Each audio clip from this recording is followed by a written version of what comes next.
From the Kiss 92.5 studios in Toronto, Canada. Are you ready? Ladies and gentlemen, This is Roz and Mocha. it's Roz and Mocha. What's going on? Hey guys, this is Bruno This Mars. is Selena Gomez. Chainsmokers. Lady Gaga. Calvin Harris. Celestia Cara. This is Ed Sheeran. You're listening to my boys Roz and Mocha. Roz and Mocha. My boys Roz and Mocha. The Roz and Mocha Show. Between Roz and Mocha, who is your favorite? You guys are so funny, man. Congratulations, Lisa! Wow! You just won $1,000. Amazing. Y'all just made my entire morning. Keep it up. You guys are awesome, man. This is the Roz and Mocha Show podcast. So my question is, yes, what the hell is going on between you and Tiffany Haddish? Okay, I got to explain this to you. I got to explain this to Catherine. So nothing. It sure sounds like through nothing. no fault of my own, right? Mm-hmm. First of all, Tiffany Haddish is incredible. One of my absolute favorites. Always so much fun to talk to. hilarious. Okay. She's got a new show called The After Party on Apple TV Plus, debuting next Friday. We'll get to that. So the first time I interviewed Tiffany Haddish was in 2018 for a movie she was doing with Tyler Perry called Nobody's Fool. Mm-hmm. And Tiffany is just like a flirty type person, but she's funny. So everything Tiffany does is designed to sort of like make you laugh, right? Of course. So I sit down in 2018 meeting Tiffany Haddish for the first time, and she just launches right into it. And then Tyler Perry becomes incredibly uncomfortable, right? How are you? I'm fantastic. Thank you very much. I am so... No, hold on. Yeah. Oh, it's this one. Sorry. I don't see no ring. I see a ring on the thumb. Yeah, but not on the ring finger. Hello. How you doing? I'm good. Look like you got dental benefits and everything. I got 2 health plans. Oh, look at you.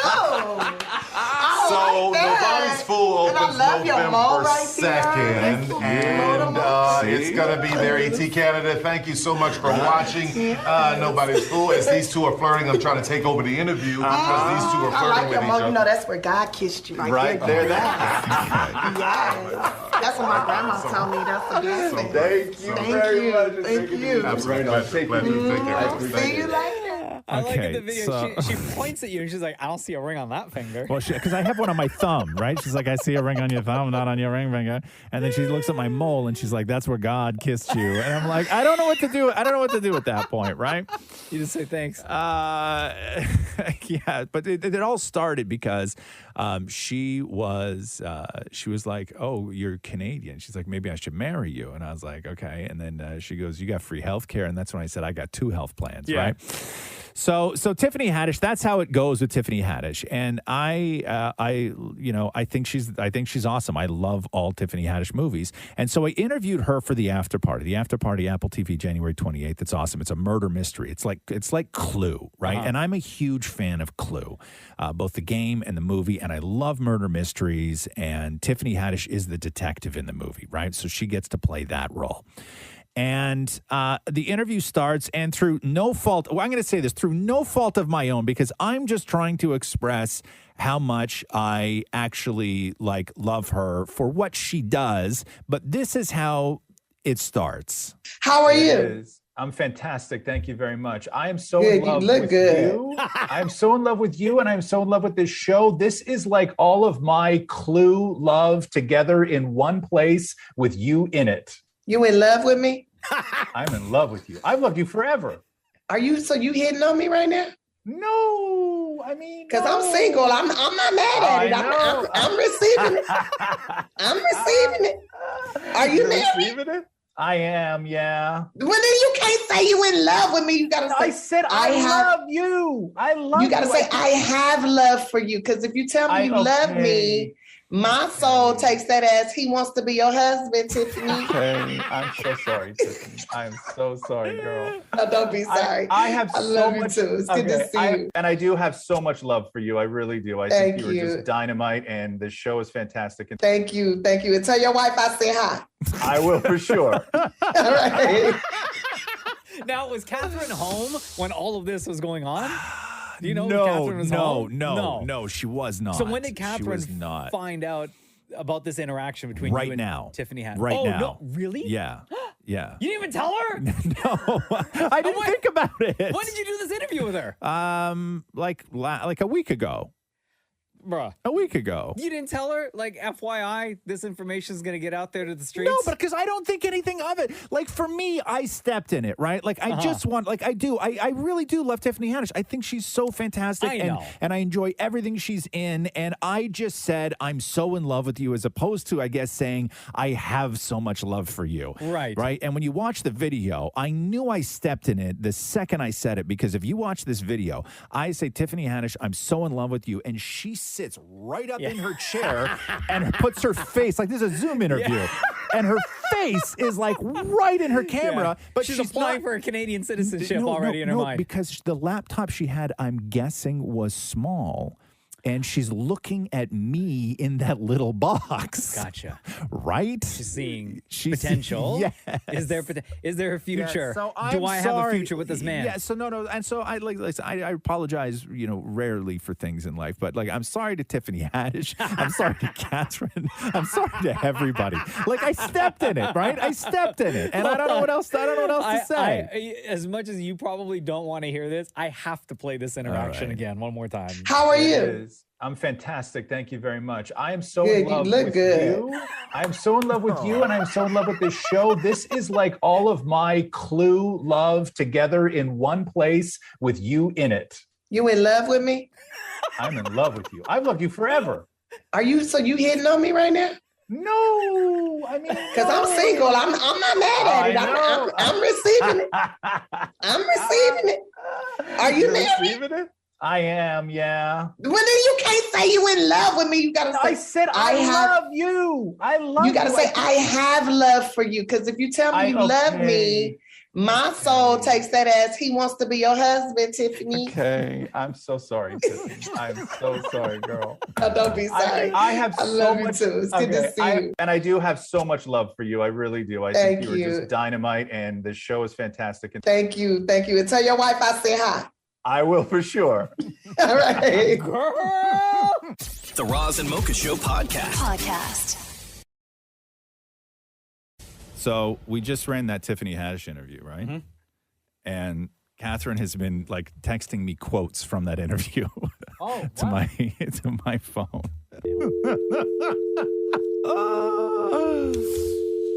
Oh God. Man, I stepped in it so bad.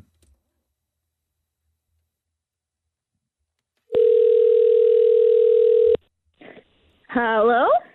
Hello, love. Hi, honey. Hello? Don't swear at me, okay? We're live. Okay. Roz's girlfriend. Oh, no. Roz's girlfriend, Catherine, soon to be ex. Oh, shush. Oh, man. I love that it began with girlfriend and ended with... So, Catherine, did you hear the Tiffany Haddish conversation? Well, I didn't know anything about it until you guys plugged it earlier in the show, and then you said something about Tiffany Haddish and Roz flirting so much. And I was like, "Excuse me, what?" Oh, okay. So you did hear it then, once we played and then it. I had to sit around and wait till you played the interview, and then I was like, "Oh no!" Oh. Yeah. Would it bother you if I played it again? You already played it so many times. Well, once more. How are you? Oh no. I'm fantastic. Thank you very much. I am so good. in love You look with good. you. I am so in love with you, and I'm so in love with this show. This is like all of my Clue love together in one place with you in it. You in love with me? I'm in love with you. I've loved you forever. Are you? So you hitting on me right now? No, I mean, because I'm single. I'm not mad at it. I'm receiving it. I'm receiving it. Are you married?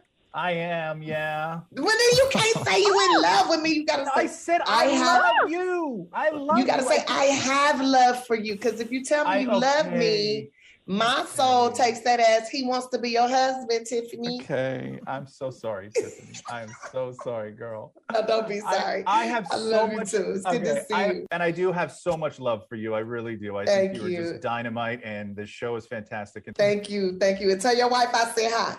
I will for sure. All right. My question to you, Catherine, did Roz actually tell you that Tiffany Haddish said hi? No. Also, Mocha, can you do me a favor? Oh, no.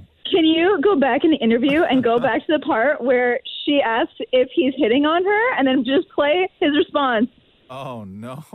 How are you? I'm fantastic. Thank you Now we're dissecting. This isn't like very much. I am so Good, in love you look with good. you. I am so in love with you, and I'm so in love with this show. This is like all of my Clue love together in one place with you in it. You in love with me? I'm in love with you. I've loved you forever. Are you? So you hitting on me right now? No, I mean. That part right there. It's not what I That. meant. That's not I what mean. meant. That's not what I meant. Yo, Catherine, that's not what I meant. Catherine and I are like the hosts of a true crime podcast, and we're breaking everything down. I know. We're solving it. If I wind up dead, somebody better start another podcast. No. Wait, Mocha. Yeah. I got one more part.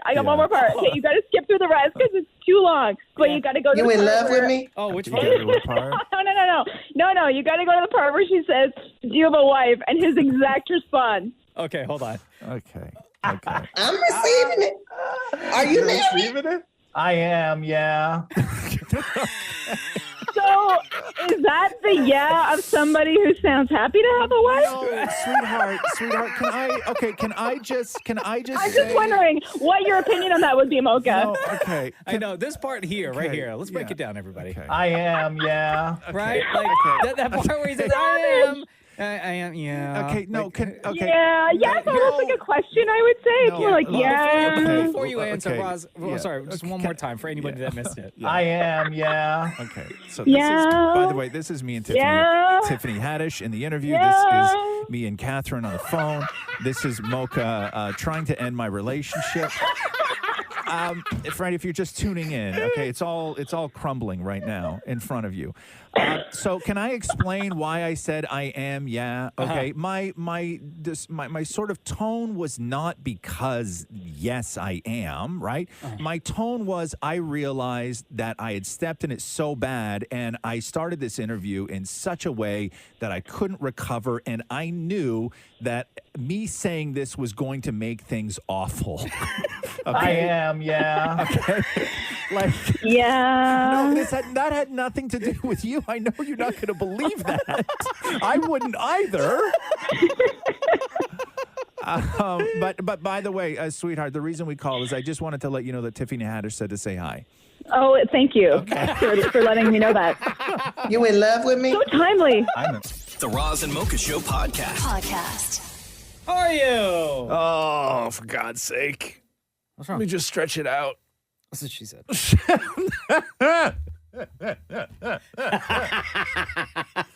Shut up. Got Shum's attention this early. Wow, Show. starting it out nice and Yeah, early. I know. see. That's not what I meant, though. I don't Hey. stretch. Do you stretch? Like, who the hell has time to stretch? Well, yeah, clearly you. I just know, did. but I am at the point now of where I avoid stretching just because I feel that it's going to be a mistake if I do stretch. Like you'll break something? Yeah, You'll like I'm strain gonna something? I'm gonna do some damage to something that's gonna take a little bit of Yeah, I time to stretch. fix.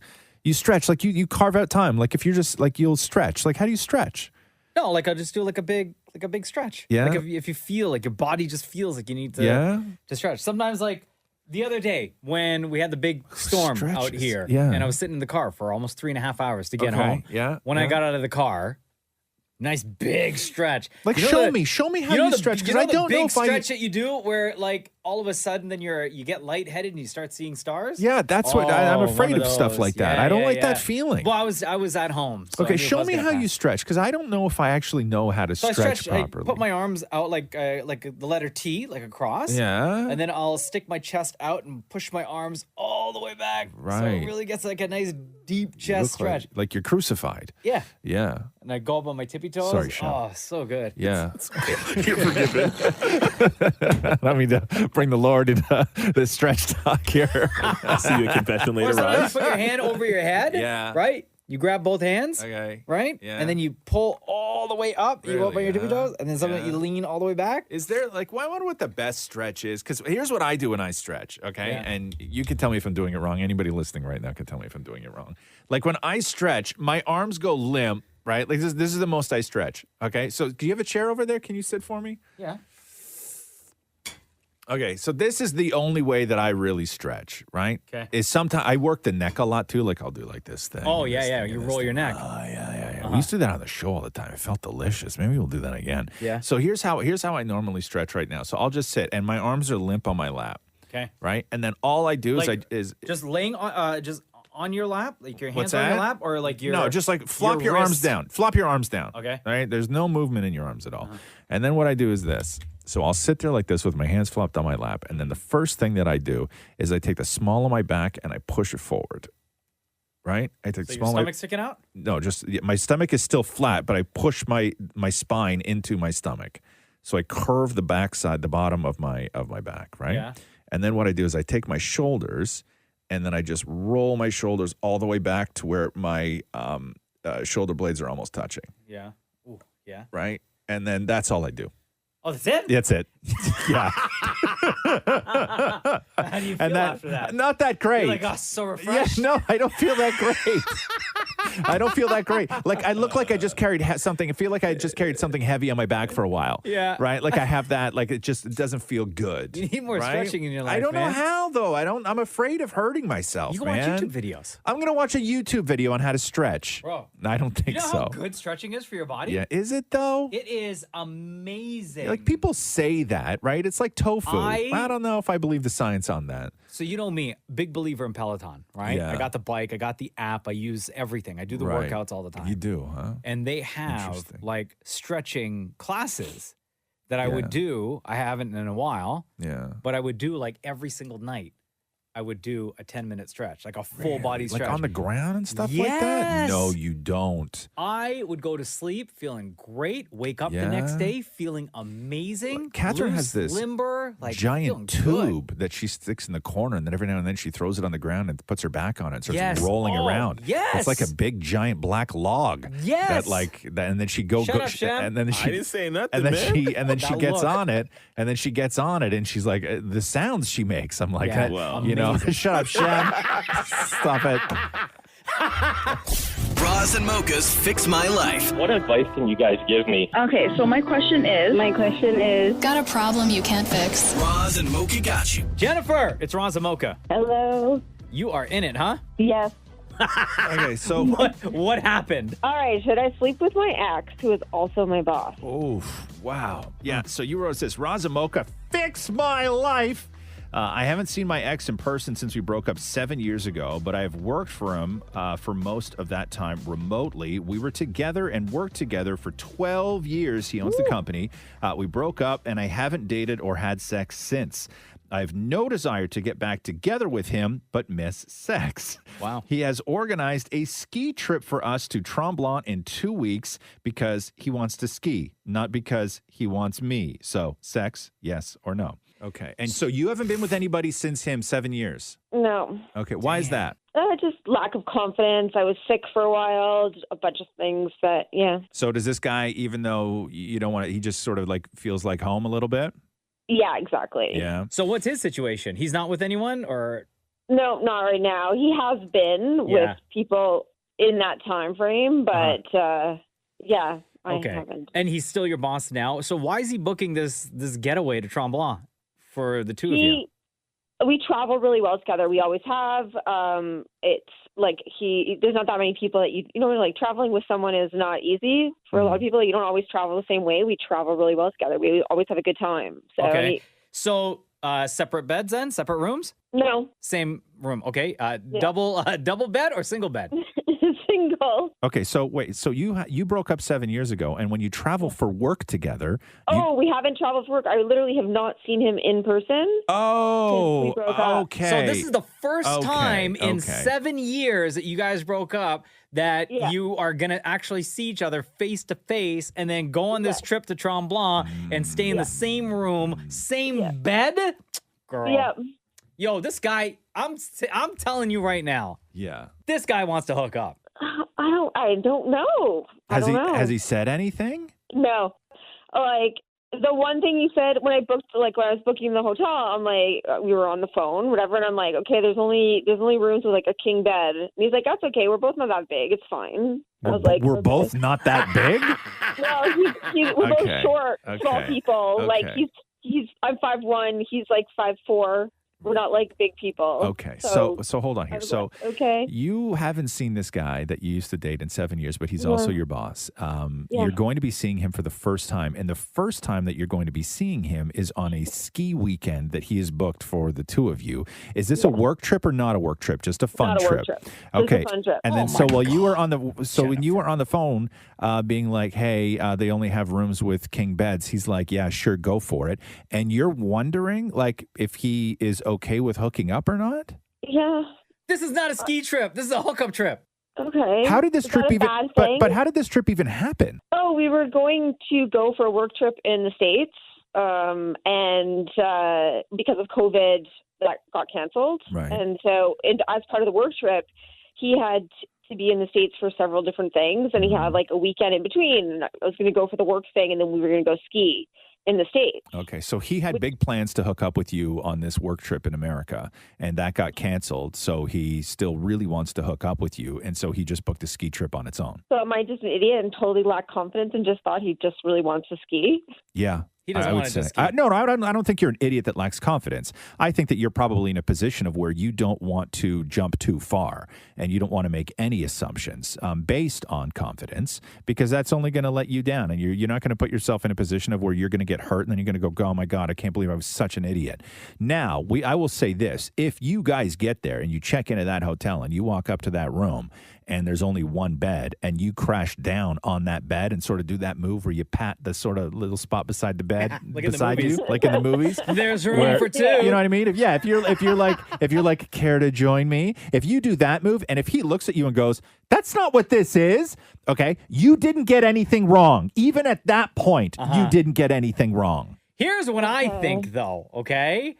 I think that you should wait while you're there to see if he puts on the moves or does anything or gives you any clue or any indication that he wants to hook up. Okay. Yeah. That's what I think. Now, is this Also, is this something where, let's say you spend this wonderful weekend together, you guys hook up, like, are you going to get sprung off this guy thinking that, you're going to get into a relationship again? Like, is this something that you're hoping for? We live in different cities, like 4 hours apart. Okay. Now, is this about you having not been with a guy in a very long time, or is this about you wanting to get with this guy? I do not want to get back together with him. No. I don't mean get back together with him.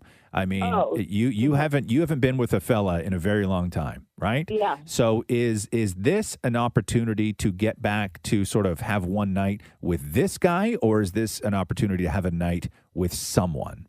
With someone. With someone. Oh, okay. Okay. Yeah, I don't see anything wrong with that. Okay. Yeah. So you won't be disappointed, let's say, if you go for the move and he hits the block and like denies, right? Like, are you going to be okay with that? If I go for the move and he hits block, it will shatter my confidence. Yeah, of course. If you go for the move and he hits the block, call me. Okay. Okay? I'll talk some sense into this guy. Short little man. Right? Yeah, I'll talk some sense. Yeah. Staying in a big bed like call that. me. So if he puts the block on, two things you got to do. Okay, first find him in that big old bed because he's so little. Right? And then call. That might be hard. Okay, but yeah, and then call. Call down to the lobby. Lost and found? Yeah. Where is it? Hey, wait, I lost something in the room. Get Can out you of guys come up here and help me Yeah. find it? Yeah. Get out. Okay, pull him out of the candy dish. Right. Yeah. Okay. Okay. Sit him in a coffee mug, and then and then call us, and then we will talk some sense into him, because there is no way, even if you make a move and he puts the block up, you did not read this situation wrong. That is not on you. Okay. Okay. Yeah, no, I appreciate that. All right. Definitely. All right. All the best, Jennifer. Thanks so much, guys. Have a good day. Roz and Mocha's Fix My Life. On Kiss.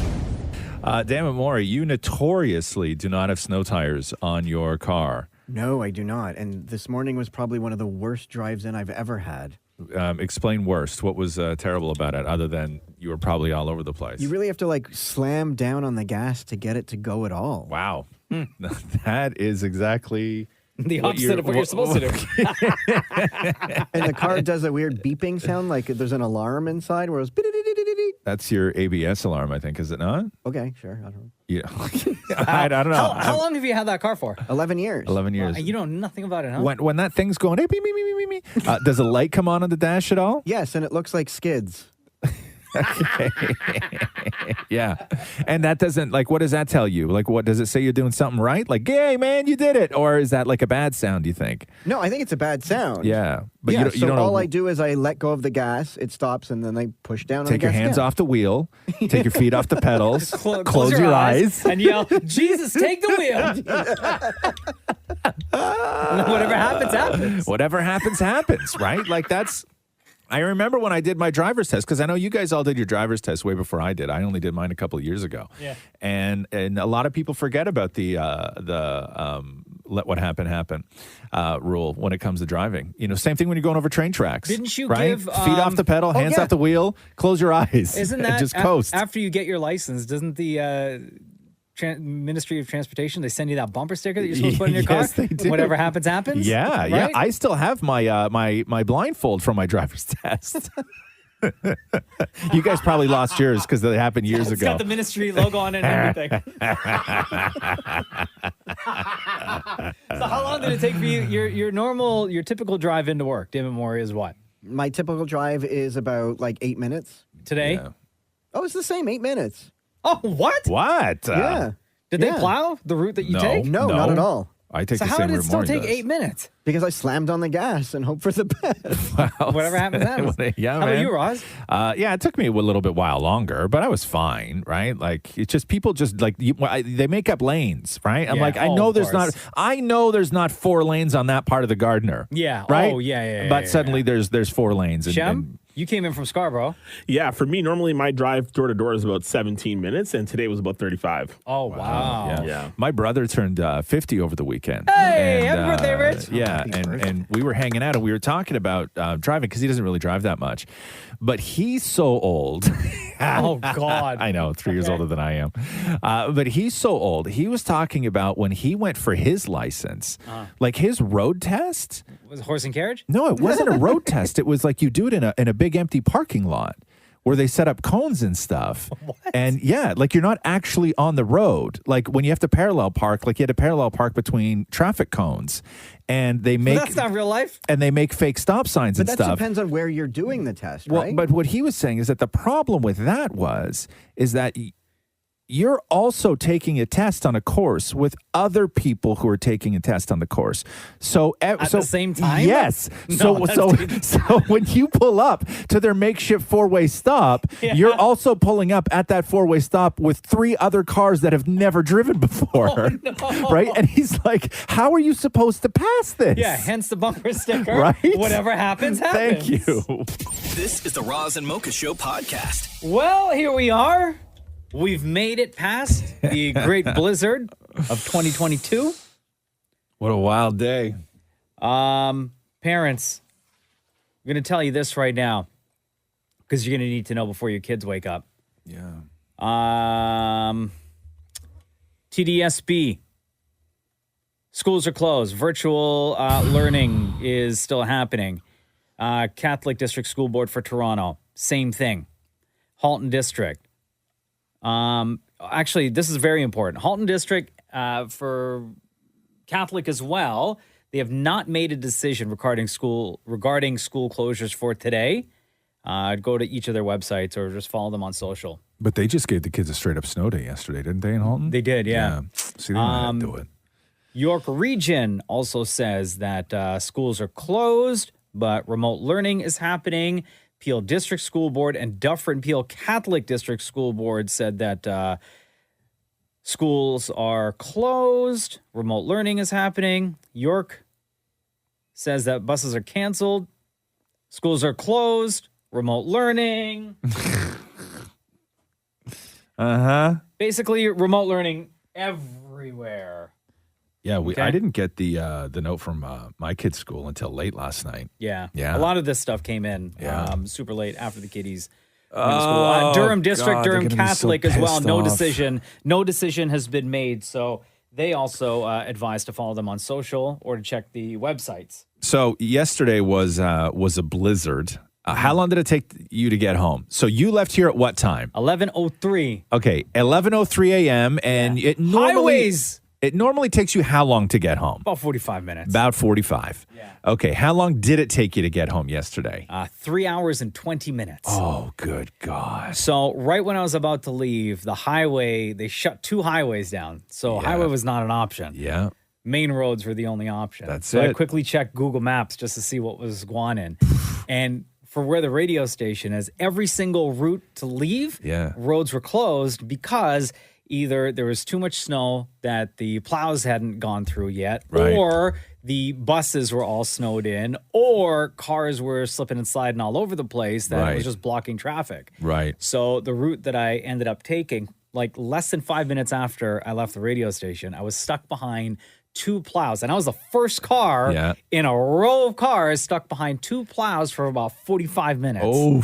And then once those plows left, I was able to, I kind of flew down the road because I went down a road that had already, after I turned, went down a road that had already been plowed, but then got stuck in traffic for another like 30, 45 minutes. So 3:20 is what it took you to get home. 20 minutes. Shem, how long does it normally take you to get home? Normally it's about 30 minutes, maybe. And you left here what time yesterday? 1:35 in the afternoon. And how long did it take you to get home? I got home at 4:27 last night. So that's what? Yesterday afternoon. That's what? That's just under 3 hours. Just under 3 hours. Yeah. Damn it, Maurie. Yeah, it took me about 20 minutes to get home. 20 minutes. I followed Maurie all the way, half of his way home yesterday. And? Oh, my God. And we were on the phone together because I was like, just call me and I'll just put you on speakerphone while I'm driving behind you. Not to help me, to laugh at me. Yeah. And mind you, Dan Maurie has a small Yaris. Tiny front-wheel drive Yaris with no snow tires. No snow tires whatsoever. And talking to Damon Maurie, okay, I could barely talk to him because every 2 seconds, all I heard from his car was beep, beep, beep, beep, beep, beep, beep, beep, beep, beep, beep, because he was sliding everywhere. And there's an alarm that goes on inside his car when he loses traction. Yeah. So how did you guys, you were spinning out when I left you, More. Yeah, there's one part where I had to turn right and I couldn't. And I had to back up, go forward, back up, go forward. And you just drove by me. I was watching all these videos on social yesterday. I'll tell you one thing I learned about myself, which is I am not the kind of citizen that is going to gather together with other citizens and help move a city bus. Yeah, that's a lot of weight. Yeah, you need a lot of people for that. It's not me, though. You need a lot of there people. Could be, I'm telling you right now, there could be 60 people pushing the back of a TTC bus, and they would be like, guys, we just need one more, right? And I'd be like, yeah, I got to go. I got to go. Safety Sorry, first. Yeah, I'm not doing that. I wouldn't even make eye contact. I drove by people stranded yesterday, and I wouldn't even make eye contact with them because I was just plowing through everything, right? A Canada Post bus was going up a hill and then stopped halfway and started sliding back towards me. Yeah. And just veered off to the left. Like, okay, yesterday was terrible, right? And the plows were going by, but I drove past one intersection where the plows had gone by and completely blocked the other way of traffic. So there were cars and like 6 or 7 buses just there that couldn't go anywhere at the front because the snow had piled up so high. Yeah. And I was like, well, where are the other plows? And I know it was like a busy day and like plows were out everywhere, but it was a mess. Even driving in today, the highways great. But like the route that I took, the highways had been plowed, but there were so many cars that were behind snowbanks pulled over on the shoulder. That are still there that they couldn't because the snow had like the plows had just gone by. I saw people who ran out of gas. I saw a guy walking down a pretty busy street yesterday with like a red jerry can full of gas that I don't know where he walked. It was like The Walking Dead. It was The Walking Dead yesterday. Right. Even like the on-ramps, like the snow piles after the plows went through were so high. There was like one tiny little carving. And you had to time how you got on the highway because it was like pretty much single lane and make sure that you didn't hit anyone or nobody hit you. Bro, I'm driving down the street and there's a woman walking down the middle of the road. Right. And then I'm sort of like going creeping. And then I honk my horn to get her attention to tell her to get out of the middle of the road. She turns around, slams both her hands on the hood of my truck, and then walks over to the passenger window, slams her hand against the window, and all I see is cash. And she was screaming that she was going to give me $40 if I took her across town. No. Yeah. And so not you hell no. no. I'm not that kind of guy. No. The Roz and Mocha Show podcast.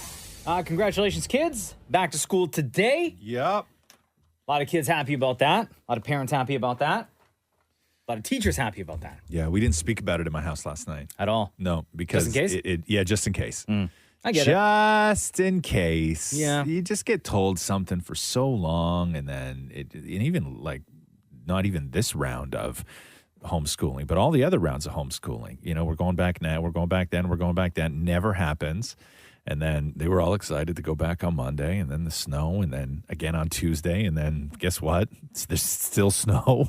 Remember almost 2 years ago when they thought COVID was only going to last 2 weeks? 2 weeks to flatten the curve, baby. Right? Still doing it. 2 weeks to flatten the curve. Yeah, that's... And then at some point today, there's going to be an announcement from Doug Ford about coming out of stage 2. Yeah. Right now. What are we allowed to do and not allowed to do right now? I don't even know, to be honest with you. We're not allowed to go get swole at the gym. Right. You can't go to the gym. Right. We're not allowed to. Which is stupid. It's the worst thing you can do is take away access to people exercising. We're not allowed to sit down in a restaurant to eat. And we're not allowed to be at full capacity shopping anywhere. It's 50% only. Stupid. Yeah. Okay, cool. Get rid of it all. Just let's walk around with our masks on. What we are allowed to do, if you're Doug Ford at least, is to be on FaceTime while talking to the news. Sure. Right? You can do that. Yeah. So I guess that's a plus. Yeah. Well, listen, man, you got to campaign when you can campaign, right? This is what he does. Listen, Doug Ford he's a lot of things, and he's also not a lot of things, right?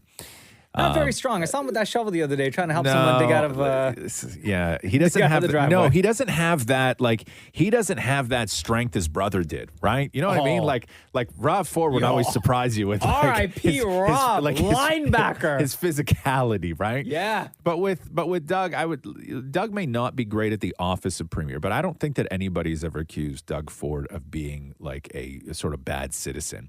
And he's one of these guys that, thrives in moments like this, right? This is his springing into action. Here I come, everybody. Grab the little shovel, and here I go. My friends, I'm here to help. This is what he and his brother did. It was just like that whole thing of, hey, call me on my home phone, right? And then they would answer, right? Like that's their sort of way of doing things. It's the and they make home visits too. Yeah, I'm gonna sit around, and not talk to people, and you're not gonna see me for a couple weeks. But when the snow happens, man, I'm gonna be on the side of the road digging out, single moms. You need that bus move, right? Call me. Yeah, like it's all show. But I think that if you look at it and you understand that it's all show, it you feel less, I guess, manipulated by it, because a lot of people got very upset about Doug Ford digging people out of their cars. Like I would say overly upset. Yeah. Like you can be pissy and say, hey, listen, you don't talk to the media at any other point, but then you start FaceTiming while you're driving strangers home in your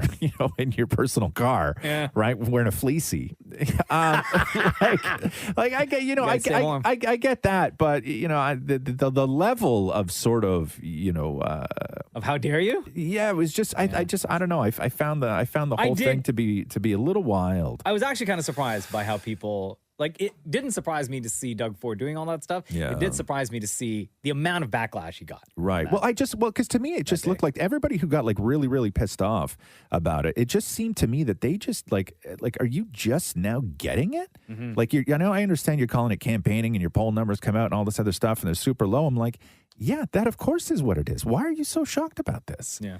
Like, it's not new. This is what it's. He's not the first person to do it. No, it's a politician to the rescue. You can go through. Can go through history and look at moments of where it's the low polling politician to the rescue, right? Like that's what it was. Tiny little shovel and a fleecy driving strangers home in his car. It's not going to help you win. That upper body strength, right? Though, Come on now. You know why he's going to announce like stage 2 loosening the restrictions, right? Yeah, I know. Got to get those gyms open. Bro, you can start benching some weight. First of all, if you want to go out for something, the one thing we do know about COVID is that, staying fit and healthy and active and social and all that other stuff, all that stuff helps you not die from COVID. Yeah. And to close gyms should be the last thing that you consider doing. For real. Closing gyms should be the last thing you consider doing. And it's always the first thing they do.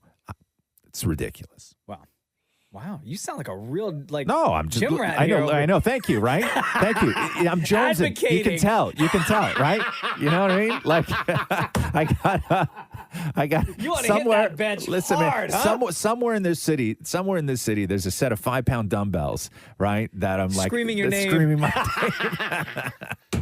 The Roz and Mocha Show podcast. Yo, it's Roz and Mocha. Hey, how you guys doing? What's Good, buddy. What's up? Not bad. I seen my wife yesterday sent me a picture from Mocha's Instagram. You're taking pictures of me on my ATV cleaning snow, aren't you? Ah, was that you? Oh, that was you. Yes. The condo building that's across the street from where the radio station is, with all that snow piled up, as I was walking to the parking garage, I saw, I guess it's you, on an ATV just ripping it down the driveway, pushing all that snow across and pushing it out of the way, clearing the roads, right? Clearing the driveway, clearing the sidewalk in front of the condo. I was like, yo, that is badass. I'd never seen somebody take a plow and put it on their ATV before, and you were like gunning it. It was amazing. Yeah, well, because I do sidewalks. That's all I do is commercial sidewalks downtown. And it worked for the first, I'd say, 2-3 hours. And then after that major blizzard in the morning, that's it. We were stuck. How do you feel? How do you feel about only doing sidewalks? You know what I mean? Did you feel like you're missing out on the big show? You know what? I've been doing sidewalks for 15 years for this company. And I'm just tired of the cold. I'm tired of the wetness. I just get sick and tired of that. My back's starting to hurt. We've already almost at 40 hours doing the snow, and we still got another 20, 30 hours to go. Yeah. Wow. So you're working another full shift today? Oh, yeah. I started Monday at 3 a.m., got home Tuesday at 1 a.m., went back out Tuesday morning at 4, got home at 9, left today at 2, and God knows when I'll be home. But, you never get jealous of, the real heroes? I am the real hero. You got to walk. Yo, you're trying to impress this guy. He's working his ass off, minimal sleep. I know, but let's face it. You're like in the snow removal world. You're the podiatrist, right? You're the doctor they don't let go above the ankle.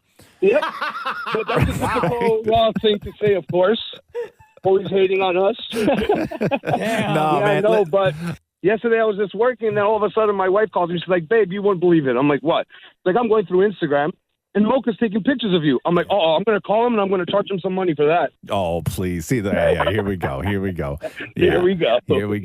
No, it's a killer machine. I love ATVs, and I love the idea of putting a snowplow on the front of it too. It's just so badass. It's an amazing thing to use, but like I said, for a certain amount. Once you get snow like this, forget it. It doesn't do nothing. No. All right. Really, so you're back out on the ATV today, or you got a different vehicle? Yeah, I just passed by your building right now. I'm just down the street. Oh, nice. Here, I'll tell you how much influence you have on this show, even though, sidewalk guy. The amount of influence you have on this show, okay? I'll tell you right now. Mocha showed me that video. Mocha shot that video and then showed me that video. Mocha, later that day or at some point in that evening, did you or did you not go home and Google ATVs and the price of a new ATV? Oh, when I got down to the parking lot before I left work. Yes. Yeah. I was doing it before the show finished. Yeah. They're pretty expensive, but they're pretty cool to have. Oh, totally cool. Yeah. Well, No, listen, for sure. what's your name? We didn't get your name. It's Alex. Alex, thank you so much for listening. Thank you for helping to clear the sidewalks and keep the streets clean. We appreciate you for listening, and we appreciate your dedication to your work, brother. Not a problem. Been listening to you guys since day one. Oh, nice. Well, between Roz and Mocha, who's your favorite? Oh, come on, man. It's got to be Mocha. Oh. Why, I wonder? Don't sound disappointed, man. The Roz and Mocha Show podcast. When you listen to our podcast at half speed, whether it's an accident or on purpose, it sounds like these conversations that we have, we're wasted when we have these conversations. And the sometimes ridiculous, dumb, stupid stuff that we talk about on the show sounds even more dumb, more stupid, more ridiculous when you listen at half speed. So Frank Chiasino sent us this from early in our podcast, by the way, episode 38, right? We're at 340 plus now. So episode 38 dates back to 2018. And we're talking about this story. 99% of women hate that their partner wears Speedos on the beach and takes offense to it. You shouldn't have an opinion about what I wear on the beach. Which is exactly what this conversation at half speed sounds like from the podcast when you have that opinion, Roz. When it comes to Speedos at the beach, okay, I'm going to say something that may sound familiar to you, which is this. My body, my choice.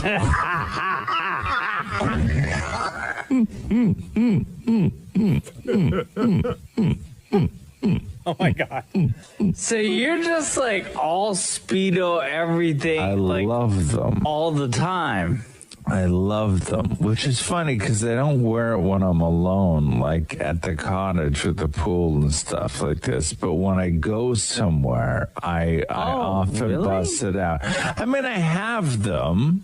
I'll wear them. Wait, so what do you wear when you go swimming? Because I just cycle through swim trunks so frequently. I'm in and I'm out, I'm in and I'm out, I'm in and out. And then by the end of the day, I have 9 pair all laid out, all drying on the line. Wait. Let's not get too deep into why I change my swim trunks all the time, okay? I don't want to go there. My body, my choice. Okay. So if you're listening to our podcast and you find a moment where you listen to it at half speed, it sounds like we are drunk, feel free to DM it to us. Give us your name as well so we can give you a shout out on the show. But big up to Frank Chiasino for sending that one in, talking about Speedos. This is the Roz and Mocha Show podcast. Hey, Steve, what's going on, man? It's Roz and Mocha. How are you? I am good. What's going on? I just wanted to ask, hey, Roz, are you looking forward to making your lasagna for Maurie this year? Oh, yeah. So Maurie sent me a text about this the other day. What? So, well, because it's cold, right? Yeah. The deal always is that years ago, I made Maurie a lasagna. Years ago, I made Maurie a lasagna. And he kept asking me for lasagna, and I was like, but he always asked me like in the summer and stuff like this. And I'm like, it's too hot to make a lasagna, man. And I don't do that, right? So heavy, too. Although I make it for myself all the time. And then this lasagna affected him so much. Affected like, him. in a good way, in a positive way, right? And then, so I had said, okay, Maury, listen, I'll make you a lasagna when we get to 5 days in a row of below 0 temperatures, right? So 5 days in a row of the minuses. And this was years ago that I made Maury the lasagna. And we've gone through 3 winters where we actually have not had 5 days in a row that were below 0 temperatures. But I'm looking at the next week, which is like -3, -13, -3, -1, -3. So I'm thinking, I know. So you're gonna have to go to Sobeys. I know. Start buying the ingredients. So I'm thinking that maybe one of those days that's like a -1, maybe it'll hit above 0 or above. Yeah. So I'm thinking I may sort of squeeze out of this, but it's looking like it's tough. Looking like it's tough. Damn it, Maury, you're gonna have to start like a food fast. I don't. Have you ever had this lasagna? This lasagna, I don't know. It's magical, man. There's something that Roz does to the meat. It's like a wet, creamy meat. Yeah. Yeah. He makes it. Yeah, I've had it like so many times. What? Like all the time. What deal do you get? Yeah, but no. I've actually thought about this, the lasagna deal, and I think in the next couple of days, one of these days, it's like a -1. It'll hit 0, and then I'll get out of it. I'm not 100% confident that I'm going to be making a lasagna anytime soon. If it's 5 days in the minuses, do I get the lasagna on the 5th day? I don't know. No. It's just, listen, man, I'm not going to like go home on a Tuesday night and make you a lasagna. Okay. And drop it off. Yeah. Drive it to your house. No, you jackass. But yeah, no, it's been 3 years and I haven't had to do it yet. So it's looking like this year's going to screw me though. There you go. Damn it, Maury, start fasting now. Oh man, my mouth is watering. Maury, and by the way, Maury will keep it in the car just so he doesn't have to share it with Matthew. Like Maury's going to put the whole tray on his lap, eat it while he's commuting just so he doesn't have to share it with Matthew. Drive around for an hour and a half. Yo, Steve, you're the best. Thanks, dude. See you guys. This is the Roz and Mocha Show podcast. Hello, Roz and Mocha. Who's this? Hello, this is Courtney. What's up, Courtney? I'm just eating my breakfast, and I had a question for Roz. Yeah. You sound so excited. Oh, I'm very excited. Well, I was just wondering, it's been very cold lately, and I don't remember your exact agreement if it was 3 or 5 days, but I feel like Maurie needs some lasagna. I know. He sent it to me more. Yeah. I've been thinking about this as well because last time we brought this up, it was on Friday. Yeah. And it was minus on Friday, minus Saturday, minus Sunday. That's 3 days. Yeah. Minus Monday. Oh, yeah. And minus yesterday. Because today we're getting into the pluses. But I actually checked with the famous meteorologist Jill Taylor to confirm. Yeah, but I don't know. Like, where do they? Like, are they? Here's my thing. Right? Are these city temps or is this like out at the airport temps? Dude, you did not put any specifications. Yeah, I did. 100%. You never said city, airport. What are you talking province. about? Where are we right now? We're in the city. Those are the temperatures she goes with for the city. Yeah, I don't know about that. I'm going to have to do my own fact checking. I'm not denying. I'm just saying I got to do my own fact checking. Did you at least go and buy the ingredients at Metro or anything like that? No, I mean, I'm not listening. Okay, I'll make good on it. If we hit 5 days in a row where it's minus 10. So just to bring people up to speed, I made Maurie a lasagna years ago, and then every time I would make another lasagna, he begs for it. And I said, listen, Maurie, I will make you lasagna. I'll make you a deal. I'll make you lasagna if and when we get to 5 days in a row with a high that is in the minuses, right? So 5 days in a row where it's below zero. And we did that. Yeah, I think we did it. And we hit this has been years, if you can believe it. Years, if you can believe it. There's no difference between the airport or the city as far as temperature is concerned when it's this cold. Yeah, there is. But when you get to like -1, 0, and +1, there's a difference. Absolutely, there is. I know, but if you see the temperatures, they were I don't know. I think we had one day in there where I think I might come out of this. But no. Listen, I will come clean on this. Is it a full? By the way, it's a full lasagna? Right? Listen. Okay, I will make good on this. I made the bet. Okay, I will make good on this. But I'll tell you what I'm not going to do. I'm not going home on like a Tuesday or a Wednesday night to make a whole lasagna for Maurie. Okay, but then what's the deadline? It's going to happen. Well, there is no deadline. It's spring. What deadline? Am I getting it in July? I don't know. What deadline did you set? Like that week. No, you didn't. No, you didn't. You never said that. Well, he never said airport or city. He never said airport or city. No, I'm going by where we live. Okay, I mean, otherwise you could have given me the temperatures for St. Petersburg, Russia. But I never said, did hey, that. listen. Well, I know. Yeah, let Roz do his fact checking. Let me do. Thank you. If you are deserving of this lasagna, then. Yes, I will 100% make it. I'm not going to try back out, okay? It's going to taste so much better after all this work. Thank you so much. Have a great day. Because you've done so much. Thanks, you too. Bye. All right. The Roz and Mocha Show podcast. So can we talk about this lasagna bet? Huh? The lasagna bet with me. It's not even a bet, really. It's the bet. agreement. Because the audience has been inundating me with DMs, and they call the show, and I'm sure Maurie's getting it too. And the questions are, when does Maurie get his lasagna? Because years ago, Maurie likes my lasagna, right, It's Maurie? the best. You should really sell it. Okay. Maurie really likes my lasagna, right? Years ago. He's going to open up a street front. Okay. Yeah. Roz to Roz. I know. I'm going to start selling. Suddenly I sell lasagna. Okay. So years ago for Christmas, I made Maurie lasagna. And then Maurie actually brought that lasagna to his family Christmas dinner. Half eaten. He brought half a lasagna to his family's Christmas dinner. And it was apparently the hit at the table. Like, everybody loved the lasagna. And so Maurie has been asking me, can you please make me another lasagna? Please make me another lasagna. But Maurie always asked me in the summer, right? When it was so hot. And I'm like, I don't want to have the oven on for that long, man. Like, it's not cool, 40-degree right? weather. Yeah, right? I'm not making a lasagna.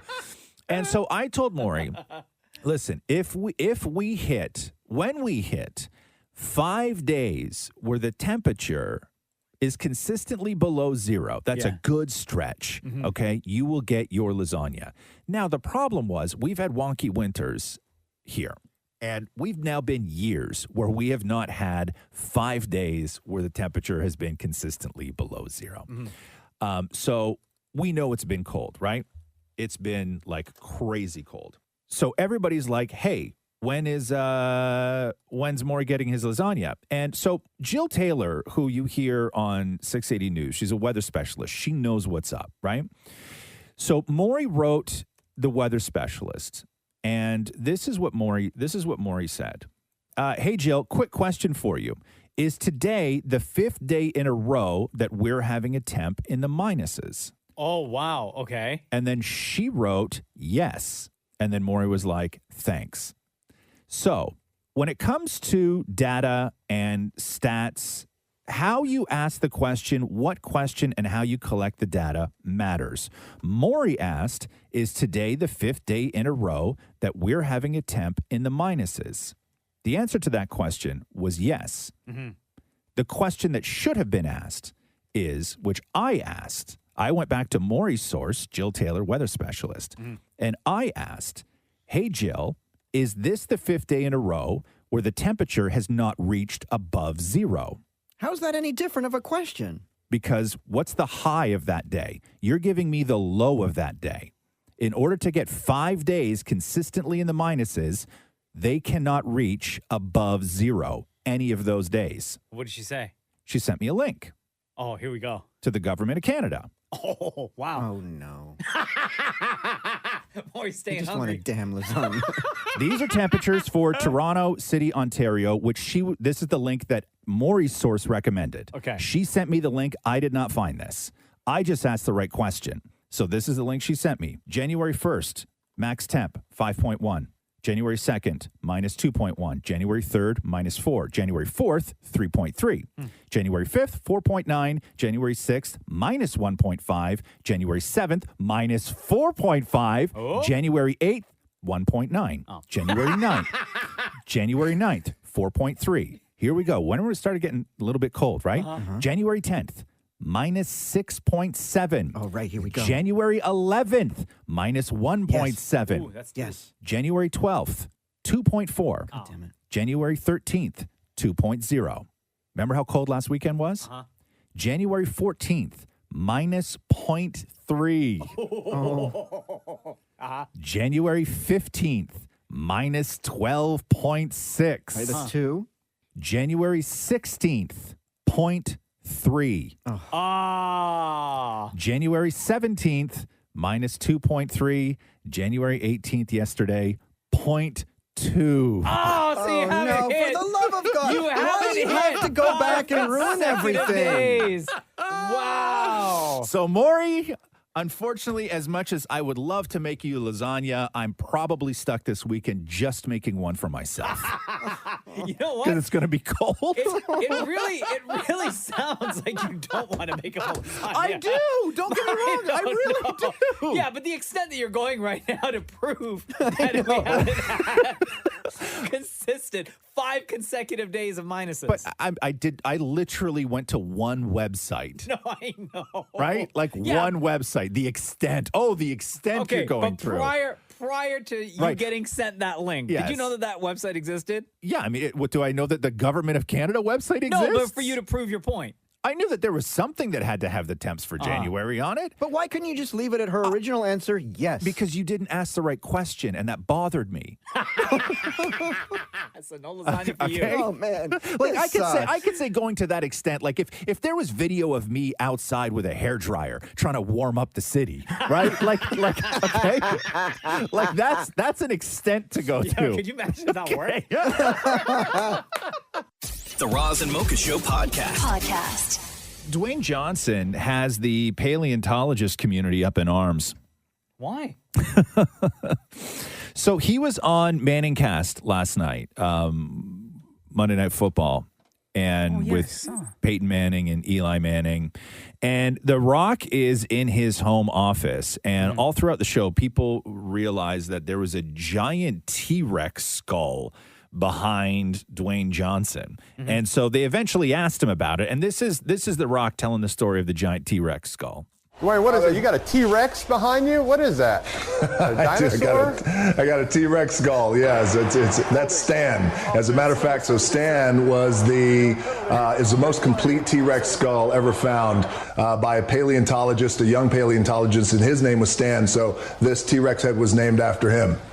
Pretty cool and badass, isn't it? Wow. Okay, so why are people mad? Well, why? Because he's got the one and only? Well, no, and because should be giving it to a museum? Well, no, because here's the thing: is that in 2020, the T-Rex was discovered by this guy named Stan, like in the 90s, right? Okay. And in 2020, it went up for auction, and it sold for $31.8 million. Wow. Okay. it was an unknown buyer at the time. Okay. And the paleontology community they hate this stuff because what winds up happening is anytime something goes into private hands, scientists lose access to that thing to be able to do research on it, to be able to study it, all of that stuff, right? So it's gone. Anything you may learn from a T-Rex fossil at that point is then gone. Everything. Okay. So much to learn. So what people don't know is if The Rock is the mysterious buyer of the $31 million T-Rex skull, or if he has one of the $11,000 replicas that they also sell. So Wait, from the same place? So or yeah, just like so around? museums sell them, right? Because they've made casts of the skull.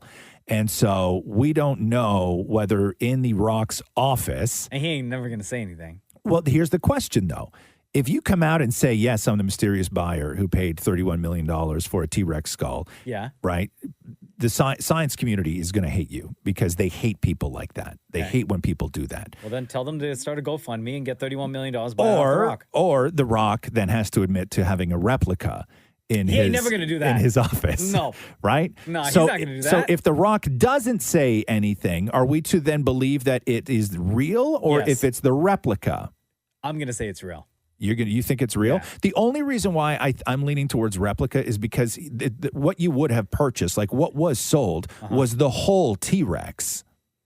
Well, maybe the rest are in the garage. In the garage, like he separated it. Yeah. Like, I'm sorry, that like... He hasn't assembled it yet. Okay, he's a very busy guy. I love The Rock and everything else, but you have to be next level douche to pay $31 million for the most fully complete T-Rex bones ever, and then remove the head just to put it beside your tequila bottles in the office. Like, that is next level. Next level. Man. But because here's the thing that I didn't know is that in Canada and other parts of the world, right, there's protections against fossils where they're found.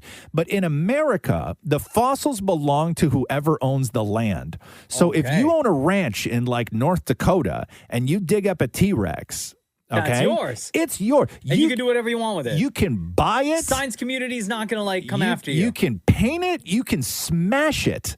It's yours to do whatever you want with. You just hope that people do the right things with it. And this is one of those situations where people are like, is The Rock the mysterious buyer of the $31,000 T-Rex skull? $31 million. $31 million T-Rex skull. And I'm going to say yes. You say yes? I think the rest of the bones are in the garage. In the garage. And he's just like waiting. Like with his scorpion costume? Just like where he keeps everything else? Right next to it. And like a bunch of boxes. Like all his memorabilia, a couple old WWE belts, some pencil sketches of his, like the first versions of what he looked like in Moana, like just all that stuff, like in storage. Just all beside each other. Oh God! And all the bones are numbered, so you know how to attach them, like Lego. The Roz and Mocha Show podcast.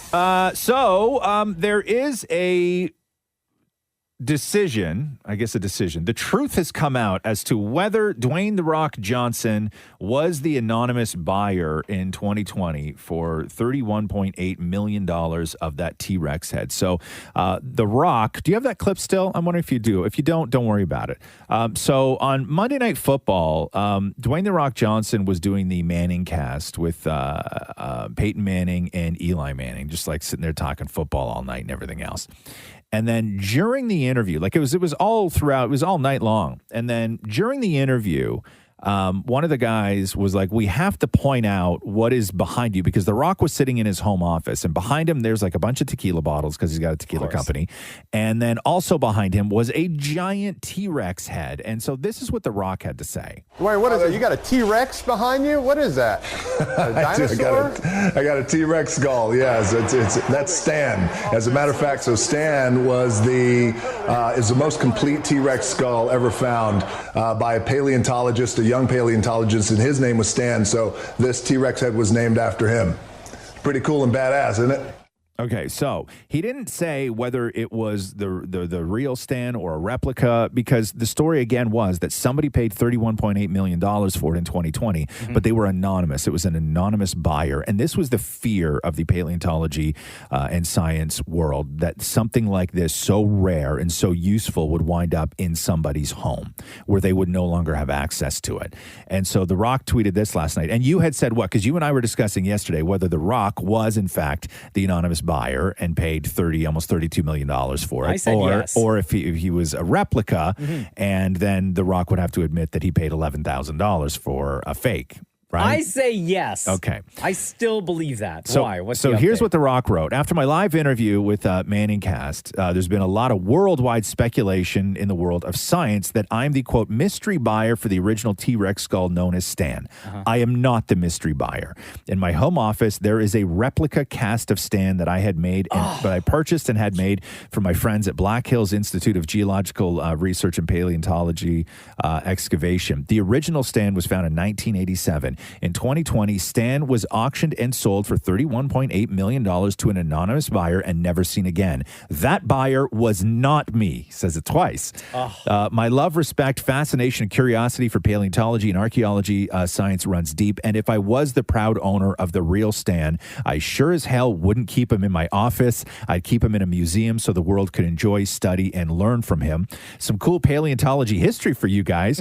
Based on anatomical research, Stan had some brutal fights during his lifetime, multiple bites and punctures from other T-Rex all over his skull, as well as at the base of his skull, that resulted in a broken neck, which Stan survived, but his vertebrae were fused, resulting in loss of mobility and great pain for the rest of his life. Stan's a badass and reminds me of myself, not because I'm a badass, but because I'm 67 million years old too. The Roz and Mocha Show podcast. Did you see that video of that guy in the snow that walked to his favorite restaurant and then realized it was closed? God.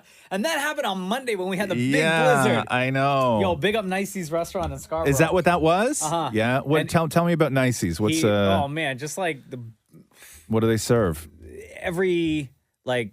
I need to know only because this guy, if it's we're talking about a restaurant that you walk to in a blizzard without calling ahead of time to see if they were open, which I feel so bad for that dude. And the snow, and y'all know what kind of snow we got. Yeah. So the video is this guy that shows up, and he just it's from the security camera outside of Nicey's restaurant. Yeah. So the security camera footage, and you just see this guy walk up in a blizzard, like through the snow, and he gets to the door and he realizes they're closed, and this poor guy drops to his knees in the snow, and then the snow is like up past his waist at that point. Because when he's walking through that snow that hadn't been plowed or shoveled, the snow is already to his knees. So when he drops to his knees, yes, yeah, it's like way higher on him. Is there anything you'd walk through a blizzard for? Is there anything you'd walk through a blizzard for? I'd walk through the blizzard for the LCBO. You can even say the LCBO. Wow. No, I wouldn't walk to the LCBO. You wouldn't walk through a blizzard to the LCBO. No. Maybe like that guy, like to a restaurant. Yeah, but which restaurant though? Like when you need, like that guy was like really in need of like a good curry dish or roti or like a beef patty. Yeah. They got like Caribbean cuisine. So he was like jonesing for something from that spot. Obviously cold all day, needed something to warm up those bones. Oh man. Just gets there, it's all closed. Yeah, I was trying to think about that. If there's something that I would go out in the world like that for. Jack Astor's chicken fingers and fries. You'd walk in a blizzard for that more? I mean, absolutely. they do have the best chicken fingers and fries They do. that I've ever had. They do. They do. I don't know if it's blizzard. Would I walk? worthy, is it blizzard worthy though? Like, is that blizzard worthy? I don't know if that's blizzard worthy. I mean, Matthew sent me out during the blizzard to go and get bananas. No, he didn't. Yeah, really? He wanted a banana that bad that he sent you in the blizzard to He go has get one it? every morning with his oatmeal. We didn't have any, so I had to go across the street to the Rabba.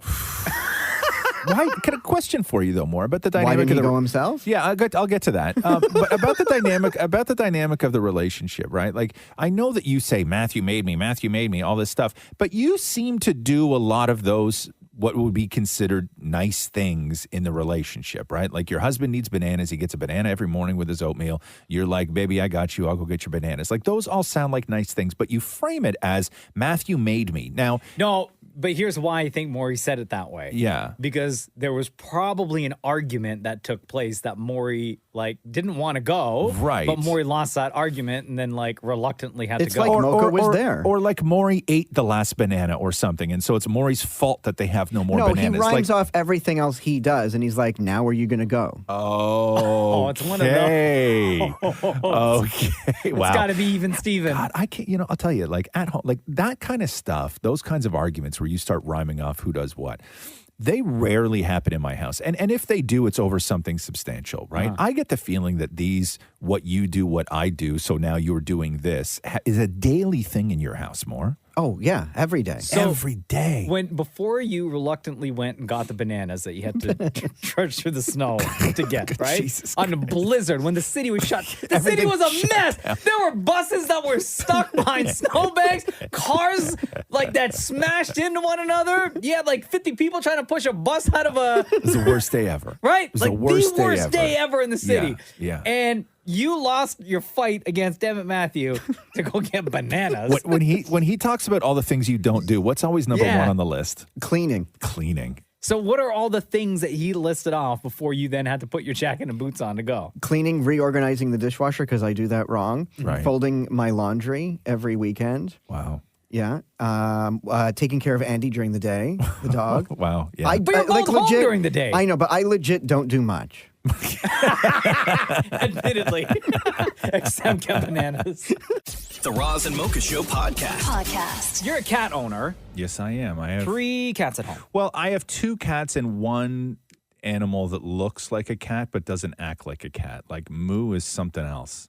I don't know what that guy is. Can you tell each of their meows apart from one another? 100%. Yeah? Yeah, like yeah, if you're not in the room and you hear one of them meow, you're like, Right. okay, that's Moo or that's whoever. Yes, because cats don't meow to each other, right? Like unless they're fighting and it's like a hiss. Like cats only meow to people. Like they don't just sit there and So like if Catherine's in the other room with one of the cats, Right, and yes. that cat meows, you in the other 100%. room, you're not there. 100%. Absolutely. The reason why I bring this up is because there's this woman in the UK. Her name is Rachel Lawrence. She's 40 years old. She was on the phone with her vet regarding one of her cats when she recognized a cry in the background that she believed belonged to Barnaby, her cat that had gone missing 8 months. 8 months ago. Wow. So the vet responded that this particular cat that she heard in the background was brought to the office by a Good Samaritan. Jeez.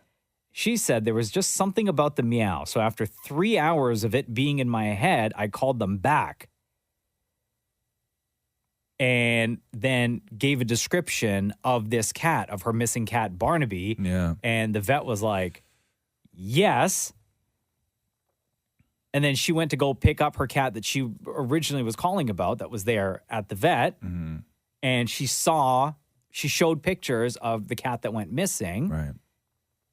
And then they brought the cat out from the back and it was like her friggin' cat. Like I understand in my house, like when one cat is crying or talking to you, I know which one it is. I don't know if I could recognize my cat's voice over the phone. That's incredible. Right? But some cats have weird meows, man. Like some cats are just strange and they don't Like the sound ones that, like other cats. That sounds like human, like meow. Yeah. Meow. Meow. Meow. But yeah, so this woman, she recognized, like the cat went missing 8 months ago. Yeah. And she just randomly, like not randomly, but she called her vet for a specific reason. And then her cat, like randomly in the background was meowing. She's like, that's Barnaby. I know his meow. We have one cat that I swear to God says hello, but he only does it early in the morning when he has no food. No. And he stands at the top of the Like stairs. sarcastically? Like, hello, do you know what time it is? No, he's like, hello? He's like, how does he do it? No, This way, just stop say, it. Yeah. I try and record it all the time. And like for this show, I have tried to record it hundreds of times. Okay. And I've never been able to really capture a great version of it because as soon as they hear me, they stop. right? And that's the problem. I almost have to just like leave something recording all night. Maurie, how do you record things in your house secretly all night without anybody knowing? Just kidding. Oh, I was literally going to tell you. I was going to tell you. I'm just kidding.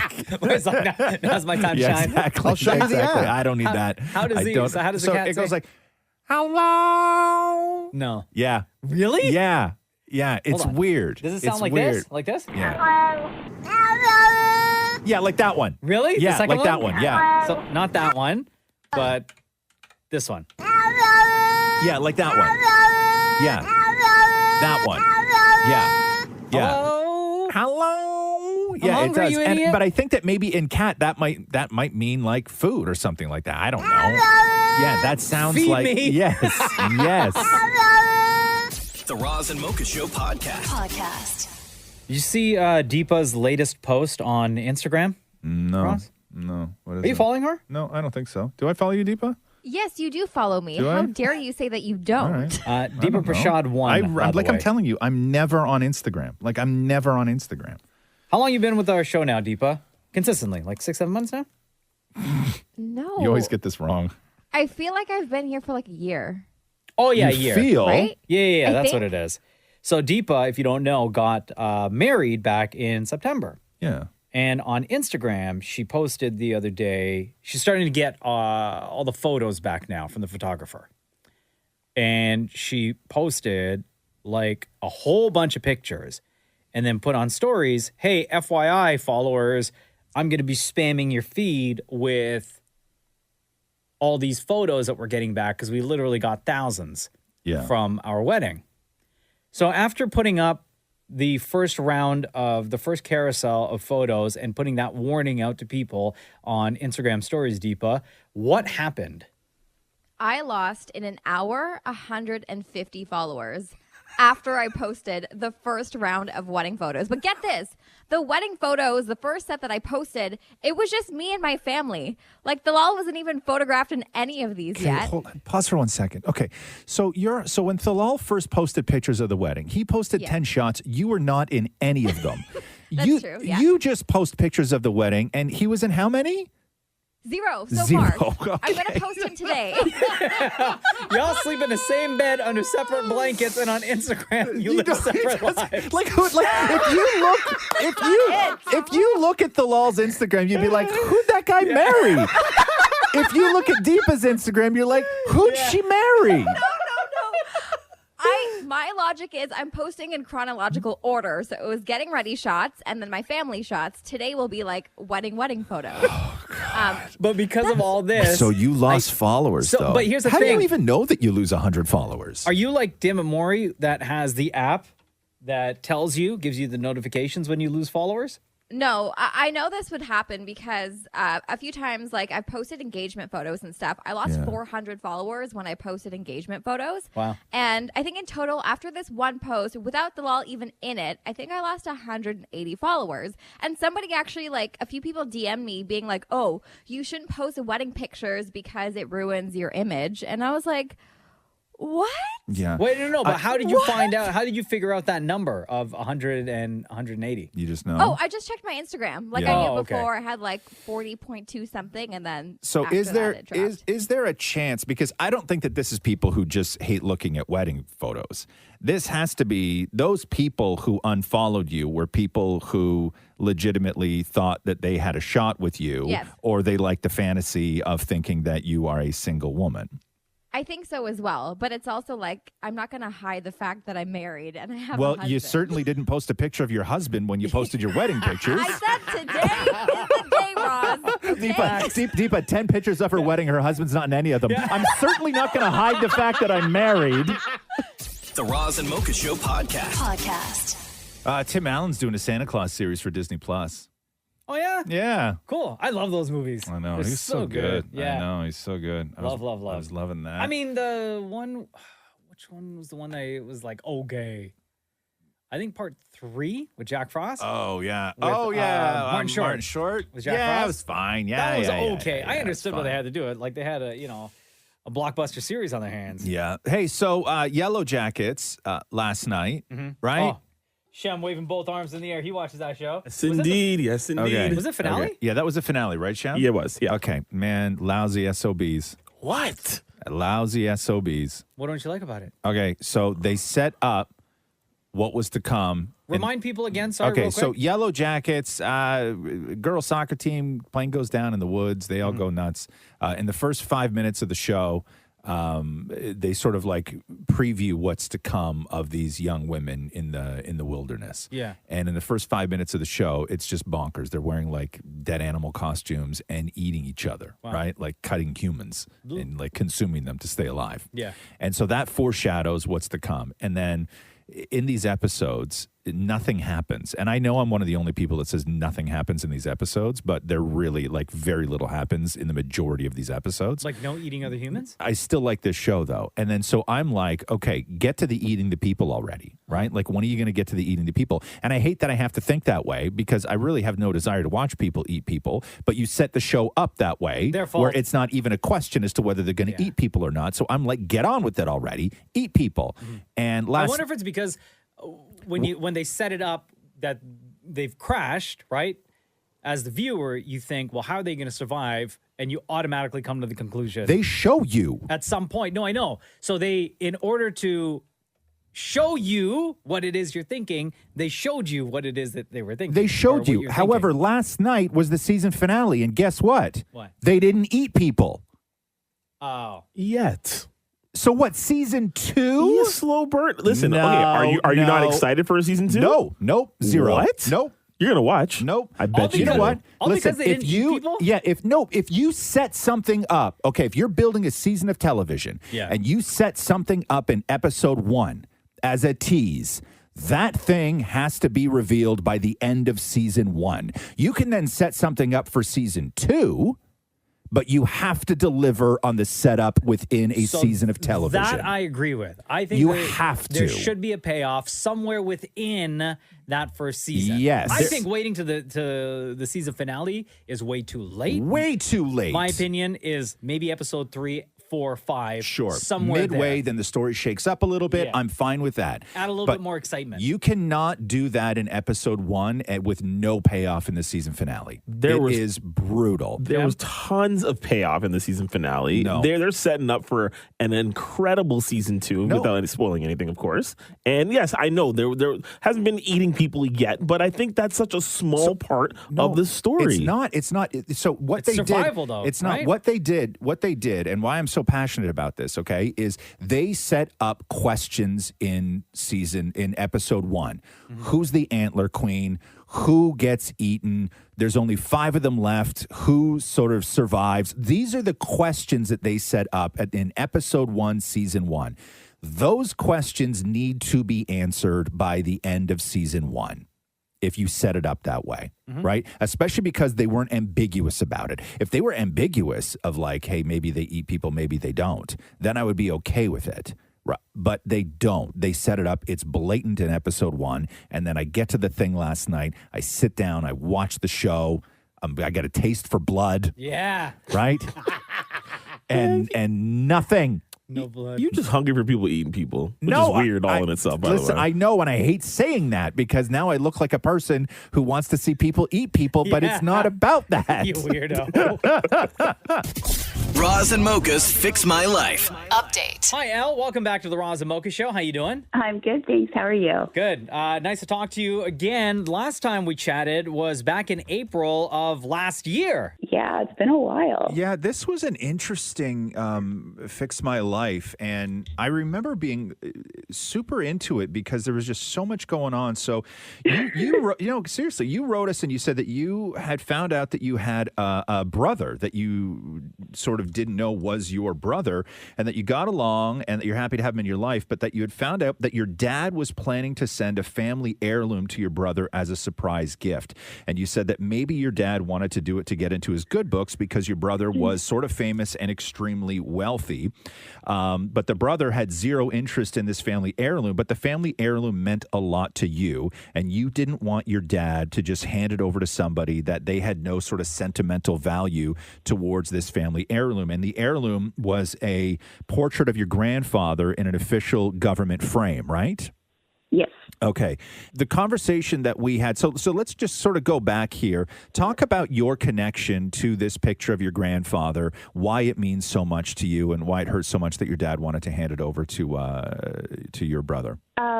So we'd had it most of my life in my parents' house. And then when my grandfather died, we gave it back to my grandmother because my grandparents actually met during the war. And I was really sad to see it go because it was just something I was very, I guess, preoccupied with when I was really little. Like, I'd sit and look at it and it just meant something to me. So when we gave it back to my grandmother, she saw that I was upset about it and she took me aside and she said, don't worry, like, this is for you. And like, when I pass on, like, I will make sure you have this. So when she, in fact, passed on, it was for me, and I was the one who packaged it up. And I remember taping the bubble wrap around it and bringing it back home. My grandparents lived in another city. So it went back on the wall at my parents' house because I was in university at the time, and it wasn't really the place to keep something like that. Yeah. But it was always supposed to be mine, and everybody knew that. So from what I remember, Elle, there were two pieces of advice that came from our original conversation last year. Yes. Two options. Number one was to steal it. Art heist. Right? Number two was to go directly to your brother, have the conversation, explain to him why this portrait meant so much to you and why you are feeling the way you feel. So what did you end up doing? Please say stole your... Oh, you didn't steal it? Oh, okay. But I actually scoped out my parents' house a few times to see if there was a way for me to discreetly kind of steal it. Oh, wow. Wow. That opportunity didn't arise, but I felt very art criminal about it. Yeah. I wanted to follow your advice because I thought you gave really good advice of talking to my brother, but I just felt really weird calling him out of the blue to just to be like, hey, just so you know, here's something you can't have. Also, how's your day going? Yeah. So instead, I had several really big arguments with my father about it, and we were on very rocky terms off and on for a good chunk of last year. But I stood up for myself with him, so I was pretty proud of myself for that. And then when the border restrictions kind of opened up, my brother and I were able to meet up for a couple of days, and we had dinner together. We were actually talking about something else, and he mentioned boats. And of course, the first thing that came to my mind was Roz and his dislike of people in boats. Rich guys. You know what I mean? Yeah. They always have a second family. Always. Always. So my brother also is not a big boat fan, but regardless. He's just rich. Of course you go, listen, can you believe this, right? This is rich guys, right? Uh-huh. You got a long lost brother, right? Who you find out is extremely wealthy. You go for dinner and the conversation is about his boat. And he's not a boat guy. Damn. Okay, go on. So you're talking about boats, and do you bring up the picture? So out of nowhere, I have this thing inside me that's just like, just tell him. So I end up telling him the whole story, and he's quiet for half a second, and then he looks at me, he's just like, just keep it. That's ridiculous. If Dad gives you any trouble, I'll back you up with it. Oh. So that was amazing. But then what was really cool was that just opened up a whole other conversation about family dynamics and how weird it is to find out about each other and how complicated it is to navigate that relationship. Because here's somebody you want to get along with and you do get along with, but it's not like building it's not like building a friendship. It's a totally different thing. So at that dinner, did he pay? Yes. Oh, okay. Good. Of course. Good for him. Should have. Yeah. Good. Boat brother. Good. Yeah. Okay, so you got the family heirloom back, and everything is all good in your world. Yeah, it's been an interesting experience. My friends keep telling me I should write a book about all of it, not just the portrait, but the whole long lost brother thing. And I don't know, maybe I will someday. But and so was your dad pissed at all that you guys decided that you were going to keep it? I didn't say a word about it because I was waiting for him to say a word about it. And it was like he'd completely forgotten about it. Dads. You know what I mean? It's actually, I don't know what to do. I'm a little confused with that. So it's kind of my brother and I are on the same team, and he's got my back, not just about this, but seemingly larger in life, which is what's really cool to me. So I guess don't bring it up. I don't know. Do you have any advice? Yeah, keep your mouth shut. Don't say none. Yeah, no. You're good. And make sure you always have trunk space for it, just in case you need to grab it one day. Elle, it was awesome catching up with you again. Thank you so much. Thank you, guys. Roz and Mocha's Fix My Life on Kiss. Hello. Hey, it's Roz and Mocha. Want to talk to you about this text that you sent in to us. Hi. What's your name? Lucy. Okay, Roz is going to be very interested in this, Lucy. Okay, okay. So, yeah. Roz, Lucy had a dream about you and I. Oh, okay. We all know how much you love hearing about people's dreams. Okay, just so you know, Lucy, Roz just put his hand over his face. Okay. And he's leaning Now, over. I'll tell you this, okay? First of all, dreams are stupid, right? And nobody wants to hear about your stupid dream. That is just a fact. It is only interesting to you. It is not interesting to anybody else. However, when somebody says that they had a dream about me, I'm a tiny little bit interested, but I immediately lost interest when you said you had a dream about me and Mocha. Because I don't want to know where your mind goes. So, Lucy. No, it wasn't anything crazy. Okay. Well, I recently bought a house, but it's in like cottage country. So in my dream last night, the house was actually on the beach now, like in the Caribbean. And I was having like a housewarming party with all my family and my friends. And then I was just kind of upstairs getting ready. And I heard someone downstairs say, "Oh my God, Roz and Mocha are here." So I was like, what? Like, no way. So I went downstairs and there you guys are with your families too, not just you. Like, you brought your like partners and your children, and you guys were just saying hi to everyone. Like, everybody knew who you were. Wait, Lucy, did we crash this party, or like did you invite us? I didn't invite you, but somebody. We're super rude, huh? Showing up to your place uninvited with our families. But everybody was acting like they knew you and like you guys were part of the family. So I was like, oh, I guess this is normal. But also, Roz didn't have any hair. Yeah. Okay. Yeah, you were kind of balding, but that's okay. Nobody wants to hear about your stupid dream. Yeah, Roz is so disinterested right now. You still look great, so it's okay. Thanks, yeah. And then what happened? Like, you just came downstairs and we all hung out? No, well, like, Roz was in the kitchen, like, sipping whiskey, and, like, Mocha was having red wine, but you were running out of red wine, so I was like, oh, do you want some more? I was trying to top you off, but you're like, no, it's okay. And then, I don't know, my dream took, like, a turn, and, like, all the kids were outside, and there was a tiger outside, so they were like, whoa, this is so cool, and they were petting this tiger. And then we went to Disney World. Yeah. Yeah. I wish you could see Ross's face right now. He looks like the most bored human being ever. Okay, you have to understand. You have to understand that everything you just said is only interesting to you, not anybody else. Yeah, I found it interesting. Shut up. Okay. I'm sure if you were there, it would have been pretty interesting to be on the beach with a tiger and then going to Disney World. And then your hair probably will grow back. Yeah, but I wasn't, because it was your stupid dream. Thank you, Lucy. No problem. This is the Roz and Mocha Show podcast. So Kanye over the weekend was like going all out. Mm-hmm. So first thing, let's start with the song. What's the song called again? It's called Easy. Right. It's The Game, who's a rapper from the West Coast, with Kanye. And so the story from that is there's a line in the song where Kanye talks about beating Pete Davidson's ass, right? Mm-hmm. God sent me from that crash just so I could beat Pete Davidson's ass. Who? And my new bad. I know Illuminati man. Anyway. Okay, so Jesus Christ. The nail in the coffin with that line was the ad lib in the background with the girl going, who?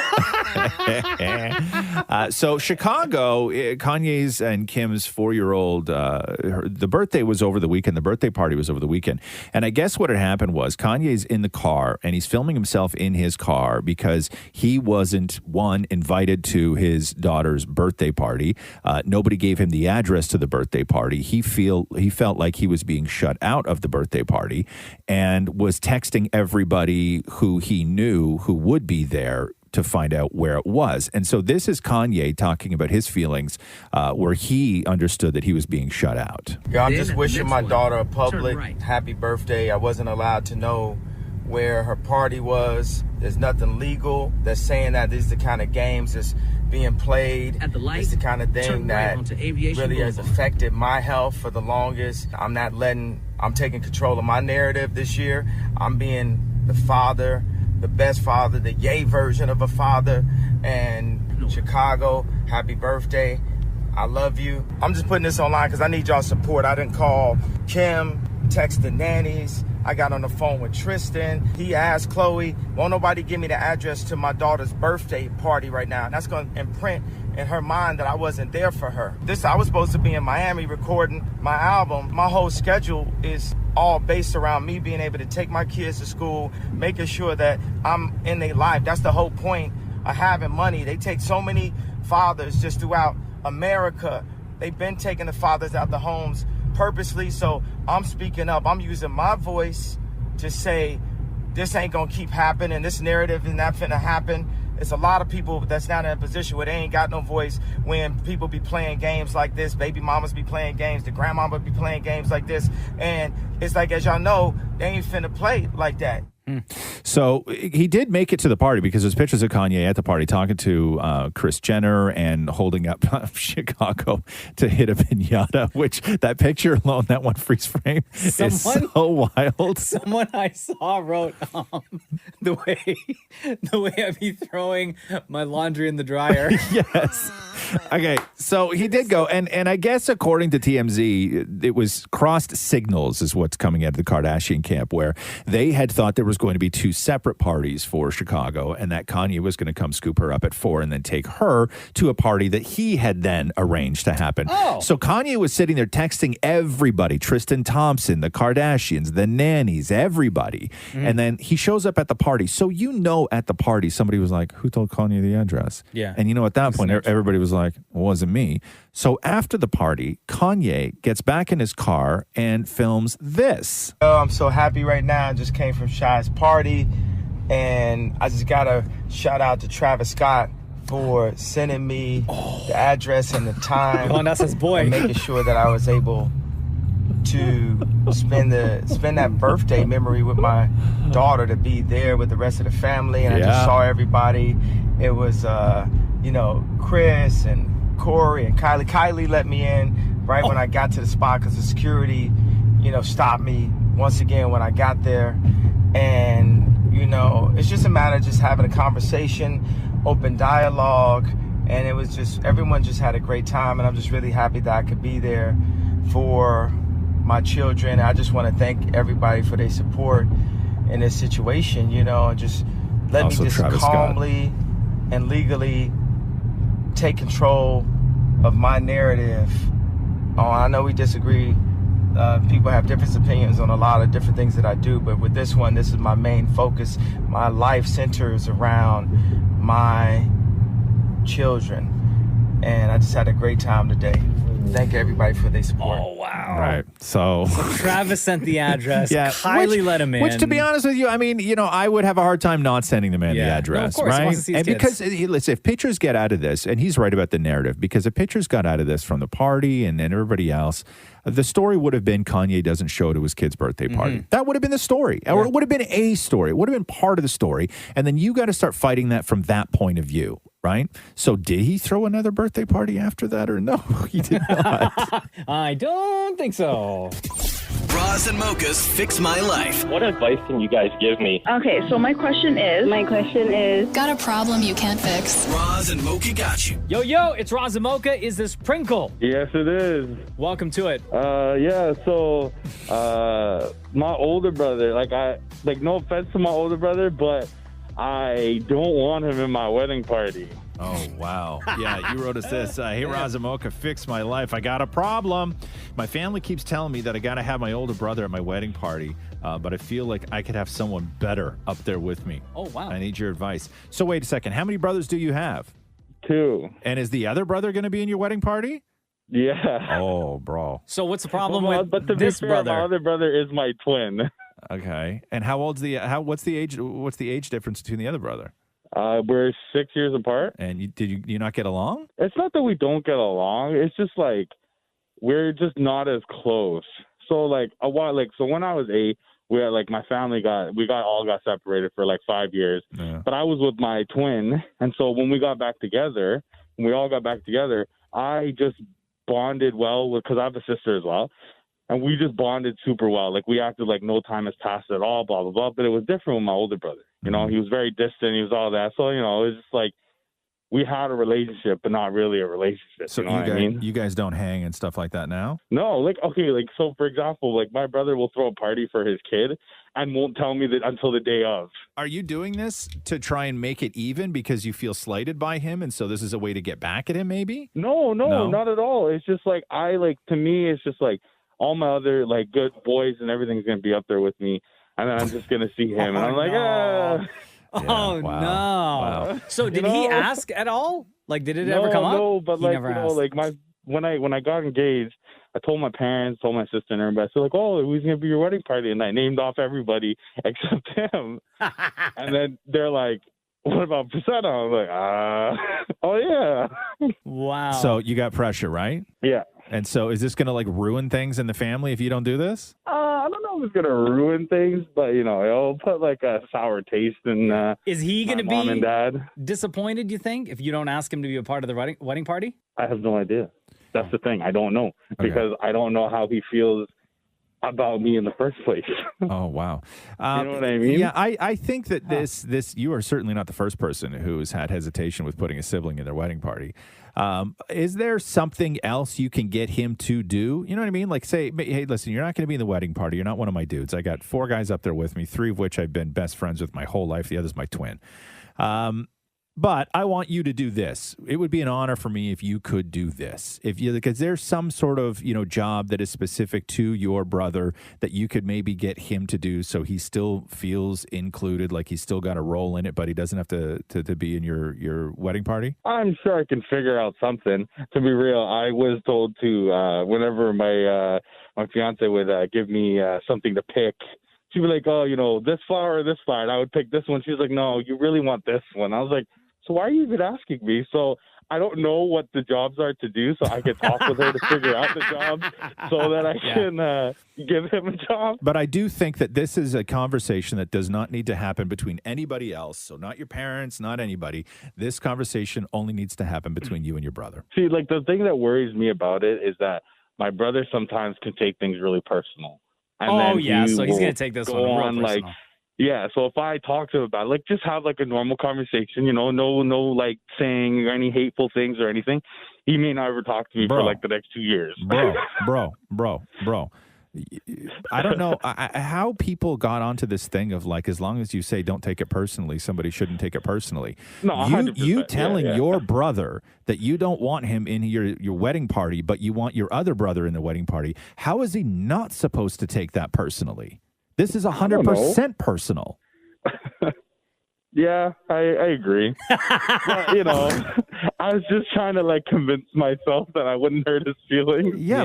But it's only personal. Could you ask him like to be the MC, or you already have somebody for that? Yeah, I already have other people for that. Oh, shoot, other people. My older brother's also the guy that like he thinks he's really funny, but he's not. Oh God, wow.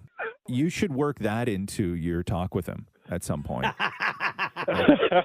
Is he expecting to be in your wedding party? I don't know if he's expecting, but it was kind of like, he was in my sisters, he was in like all their close families, and then like he'll be in my twin brother's one. Oh, damn. Yo, so your twin gets along with your older brother more than you do?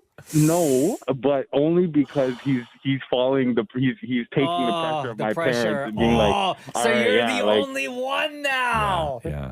Oh, Prinkle, I don't know, man. I think that I get all the hate from my family because I'm the only one that ever says no to them. Yeah, I think that this is a conversation for you and your brother, and I think that you guys may actually sort some stuff out while having this conversation. But I don't think that you should exclude him from things if the relationship is fine. But if you don't want him in your wedding party, it's your wedding. That's the reality of it at the end of the day. And if you're willing to live with whatever comes out of not having your brother in your wedding party, then that's your choice, man. Like, it really is. And he's also going to feel so bad because all my friends, including myself, tower him when we stand together. So I feel like every time I try to have a conversation with him, like I always feel like he thinks that I'm looking down on him. So I'm Yeah, but you're literally looking down. So not only is he not funny, but because he's short. Oh no! Can I ask you? Answer honestly, okay? Yeah. Is one? I know there's probably a lot of reasons why you don't want your brother in your wedding party, but is one of the reasons you don't want your brother in your wedding party is because he's so much shorter than everybody else? No, not a little, like a little bit, but no. Here's my thing. Like, my older brother doesn't really include me into his life and his family stuff and like his immediate things and all that. Yeah, because you're too tall. Yeah, apparently. But it's just like because I feel like he doesn't exclude me into his things. Like I just like we don't get close. So I'm like I don't want him in mine because he doesn't want me in his life. Wow. Okay, bro. It sounds like there are more things y'all need to talk about, but have that 100%. conversation. Yeah, you gotta have this conversation with your brother, man. Yeah. Okay. Yeah. All right. All right. Awesome. Thank you, guys. Roz and Mocha's Fix My Life. On Kiss. Well, looky. Mm-hmm. It's that time again. Yes. Hey, Mocha. Are you ready? Yeah, man. Let's do the news.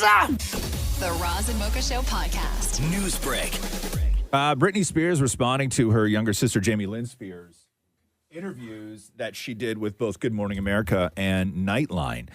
So here's a clip of what went down with Jamie Lynn for her new book, Things I Should Have Said. I think You describe an incident where Britney takes a knife, says she's scared, and locks you and herself into a room. Why did you want to include that in the book? Because, first off, I think that experiencing my own panic attacks and how sometimes we can feel in those moments is important, but also it's important to remember that I was a kid in that moment. I was scared. That was an experience I had, but I also was fearful to really say anything because I didn't want to upset anybody, but I also was so upset that she didn't feel safe. So in the book, she describes Britney as erratic and paranoid and during that period of time. And Britney responded on social media by saying this about her sister, that she was never around me much 15 years ago at that time. So why are they even talking about that unless she wants to sell books at my expense? Really?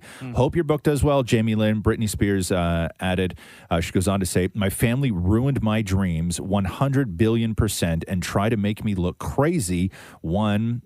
Try to make me look like the crazy one while I have 104 fever because Britney was sick in bed while she was watching this interview. Not being able to move in bed. My family loves to pull me down and hurt me always. I am so disgusted with them. And then going on talking about when Jamie Lynn did that performance and wanted to do those shows where she was basically doing Britney Spears covers. Yeah. Britney said that Jamie Lynn has never worked for anything and that everything was given to her. And then Jamie Lynn responded on social media saying, I paid my freaking bills since I was 10 years old. She goes on to say, Britt, I'm always there for you. It's become exhausting when conversations and texts that we have in private don't match what you post on social media. I know you're going through a lot and I never want to diminish that, but I also can't diminish myself. She goes on to say, I hate to burst my sister's bubble, but my book is not about her. I can't help that I was born a Spears too. She ends it by saying, I don't want drama. I'm speaking my truth and need to heal my traumas so I can close this chapter and move forward. And I wish my sister could do the same. No matter what comes, I will always love my big sister and be there for her. It's time to put an end to the unhealthy chaos that has controlled my life for so long. And she also mentioned the death threats that the family has received based on what she claims are Britney Spears posts about the family. So that's the latest on that. Drama. Right? I forgot that Jamie Lynn Spears did those shows. She did that medley of Britney songs. Yeah. And she wanted to do her own covers. Wanted to do her own covers, yeah, of Britney. That's super weird to me, right? Yeah. Don't you think? I mean, no offense, but your music career didn't take off. No. She also got pregnant at 16, right? So that sort of stalled things as well. But yeah, so, geez, man. I like the Britney on social media now, though. Oh, me too. Now that she's free? Yeah. Yo, it worked. Free Britney. So good. So good. This is the Roz and Mocha Show podcast. Kanye West took to Instagram last night to, I don't know if you saw this. This is on the heels of an incident in which he's accused of punching a fan outside a Los Angeles club. So Kanye posts on Instagram like it's a picture or like a model or an artist rendering of some sort of animal, maybe a monkey with no skin. Yes. Right? Is that what that is? Yeah. Yeah. Looks like it. Okay, cool. And he wrote, my life was never easy, EAZY.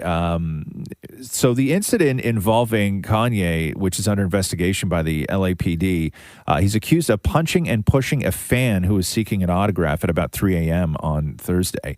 Witnesses told TMZ that Kanye hit the fan in the head and the neck and that the person struck the ground with impact. Kanye was seen in a clip on TMZ arguing at one point saying, did y'all say that or not? Did y'all say that or not? So here's the clip. I think that you have it there. It's really, really difficult to hear, but just so you know, like you can sort of hear that it is in fact Kanye in this clip.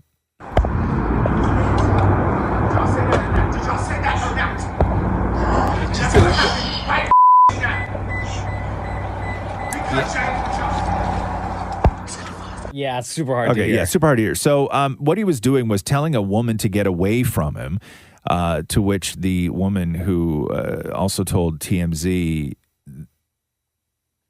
she responded by saying, I'm your family. I guess a source said that it was his cousin or something like that. I'm not 100% clear on any of this stuff. The alleged victim did not seek medical treatment after the incident, and according to TMZ, but later sought care at an urgent care facility. So take that for whatever it is. Maybe they just wanted to get things on record. But the investigation to Kanye is that he punched and hit a fan outside a club in LA late last night, and they went to they hit the ground, and there was some sort of argument or altercation or whatever it was. I don't know what's going on. The Roz and Mocha Show podcast. Betty White would have been 100 years old today. R.I.P. Betty White. R.I.P. Queen. Damn it, Maury wearing his Betty White shirt. What is that, Maury? What is what? The button? No, what's the button? Because you got a button on your Betty White shirt. A button white. It's a button, and it says words from St. Olaf, like it's like long words. Huh? Oh, because that's where her character was from. Flugen, it says on it. Oh, okay. Right. And then the shirt is all the girls kind of cartoony. Right. How are you feeling today, Moore? I'm okay. I was really sad when she died. Oh my gosh. I mean, I know 99 is a long life to live, but it's Betty White, and I really felt like she deserved to get to 100. Like, you only get that opportunity once in a lifetime. I swear. I'm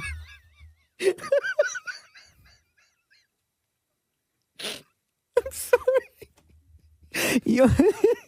Do you know what I mean? That getting to the age of 100 is a once in a lifetime opportunity. And she's never going to have that again. She's never going to have that at all. I assure you I'm sad. Sounds like it. So Betty White would have been 100 today. So what are you doing to pay tribute to Betty White today? I'm doing the Betty White challenge. I'm going to donate $5 to an animal shelter in the city. Nice. And wear my shirt. And I got all my magazines out that she's on the cover of, so I'm going to flip through those later. Yeah. And my bobblehead and my Funko. All of it, huh? She could have been 100. Sorry. You only get that. You only get that once. You only get that opportunity once, huh? I'm sorry. Getting to 100 is, though, Maury. Yes, you're right. A once in a lifetime opportunity. This is the Roz and Mocha Show podcast. Hey, damn it, Maury. Did you see all this stuff about the Betty White challenge? No. Did we do well? Yeah. So the Betty White challenge was on Monday, which would have been Betty's 100th birthday, and they had set out to do what they were calling the Betty White challenge, which was donate to an animal shelter in Betty White's name on that day. And the Newhouse Wildlife Rescue in Boston said that they were blown away after they got $17,000 in donations in Betty White's name.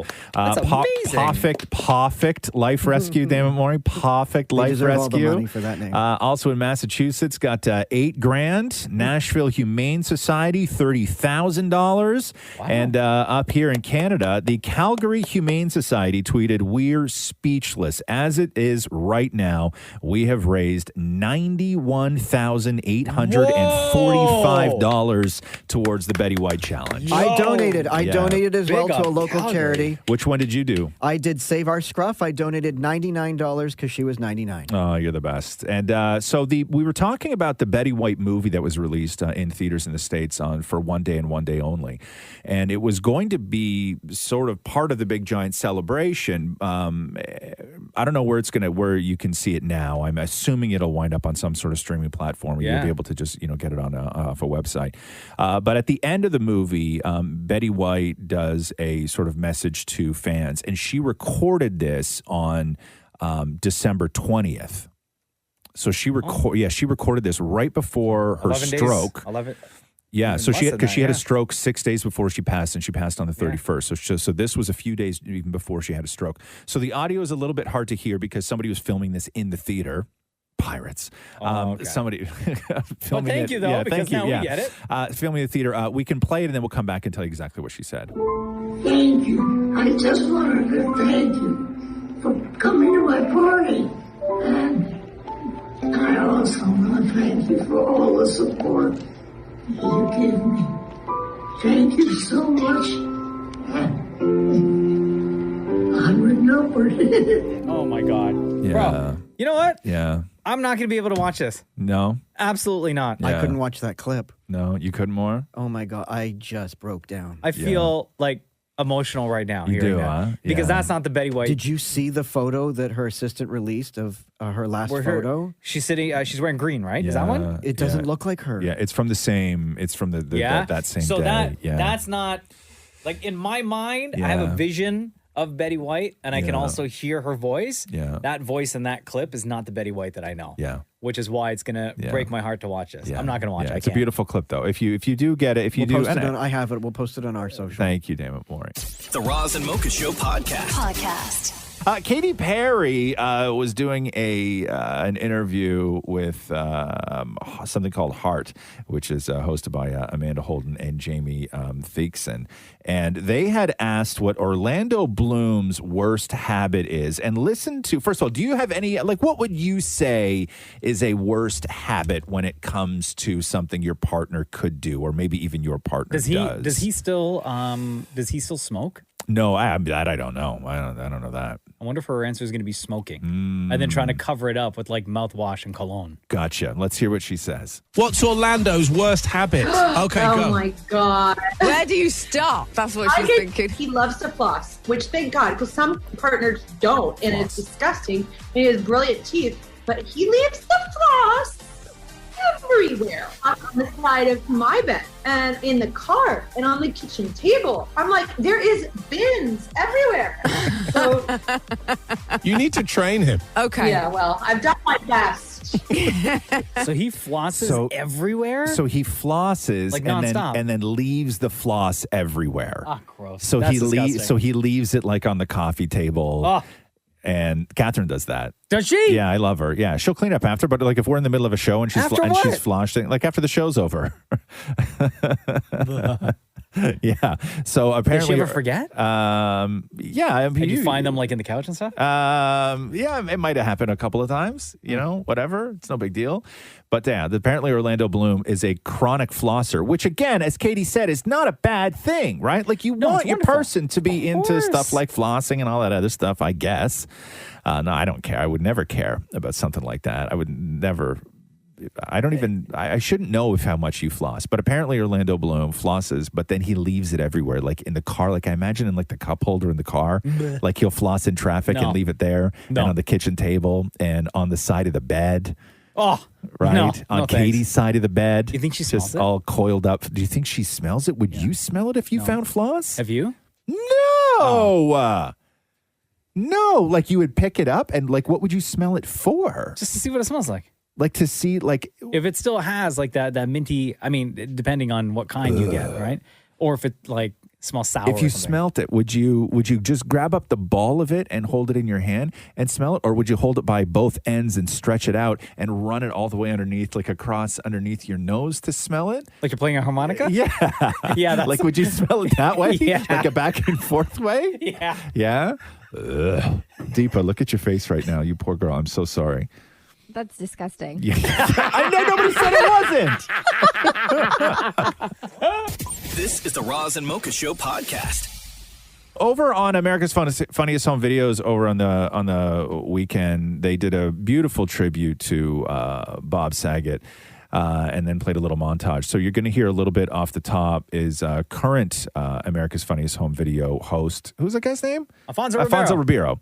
And then you'll hear a conversation between Bob Saget and the person who, what's that guy's name? Bob Saget. No, who replaced Saget on AFE?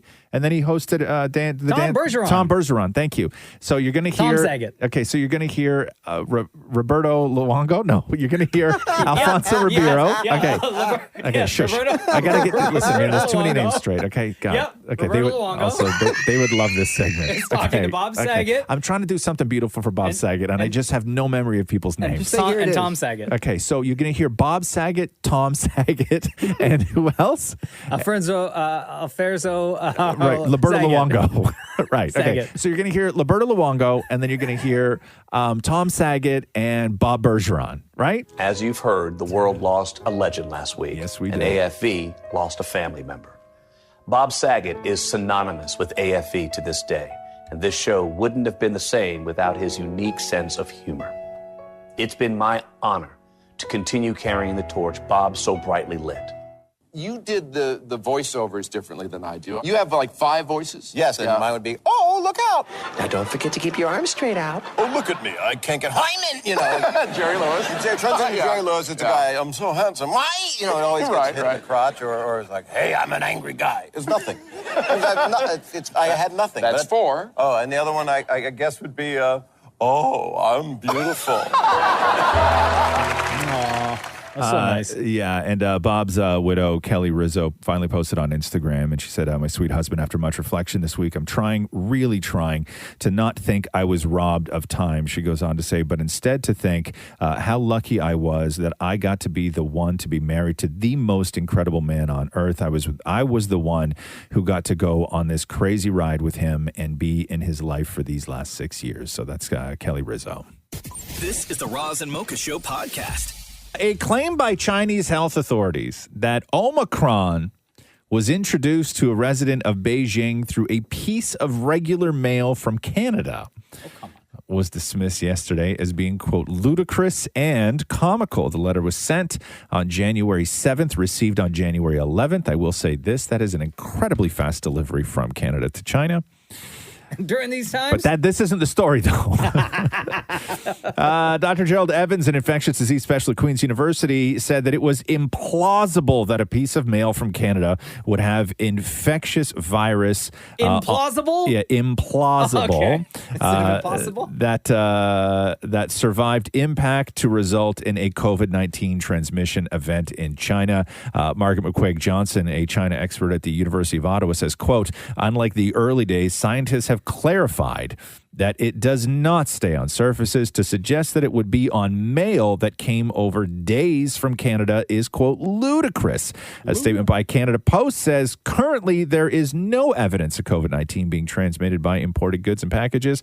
And a study out of Bristol University showed that the virus loses 90% of its infectivity after 20 minutes in respiratory particles exhaled by an infected person, with the majority of that loss occurring in the first 5 minutes. So this is just trying to be mad at Canada again, right? Yeah. The mail. Yeah. The mail. Stop trying to pin it on us. Yeah, like it couldn't have been a person, right? Right. I had to travel 3 days through mail. Yeah.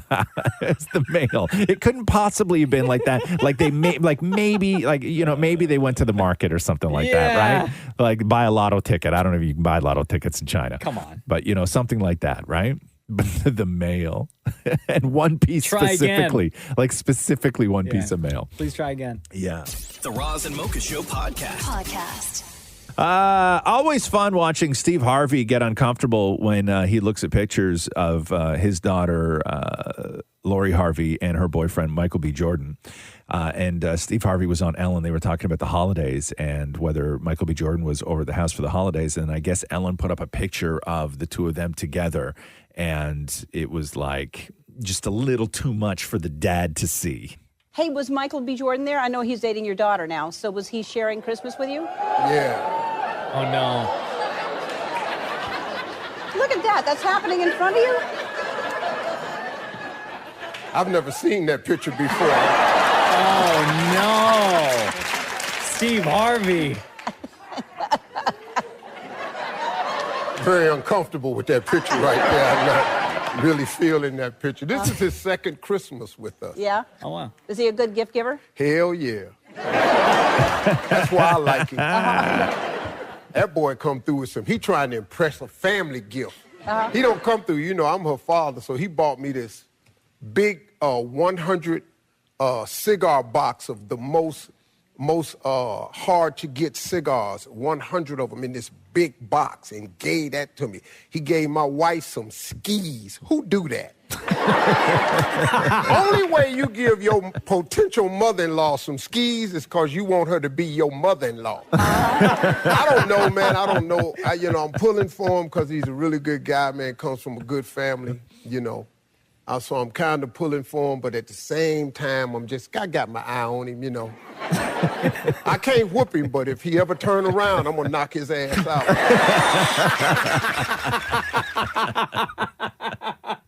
Steve Harvey's funny, man. That's guy, great. Yeah, that guy is so flippin' funny. The Roz and Mocha Show podcast. Let's start with Jimmy Kimmel. His thoughts on Kanye's diss track, where I guess it's not a diss track, but it's one line in the song where he talks about Pete Davidson. The artist formerly known as Kanye has a new song, Ye, which is what he goes by now. It's his name now, Ye, which is a cheer, not a name. But Ye released a snippet of his new single, during which he appears to be making a threat against his ex Kim's new boyfriend. Rich ass kids, this ain't your mama house. Climb on your brother's shoulders, get that top ramen out. God sent me from that crash, just so I could beat Pete Davidson's ass. That's not, I know. You know what reminds me? Reminds me of when Tupac wrote the diss track about Andy Samberg. Do you remember that? Can you imagine you're minding your own business, you're at home, suddenly Kanye attacks you? I mean, he has done that to me, but can you imagine? Pete Davidson, though, Ariana Grande wrote a song about him. Now, Kanye's got a song. Pete is one Taylor Swift away from the heartbreak trifecta right now. Right? I think the funniest tweet that I saw was, how will Pete Davidson ever decide who to date between Lisa Bonet and Jason Momoa now?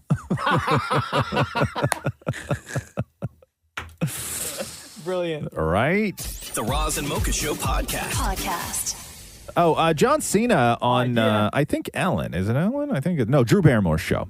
John Cena was talking to Drew Barrymore about whether or not he wants to become a father. Here's John Cena in a quite candid moment. Now you're married. Maybe, I'm opening up more to the idea.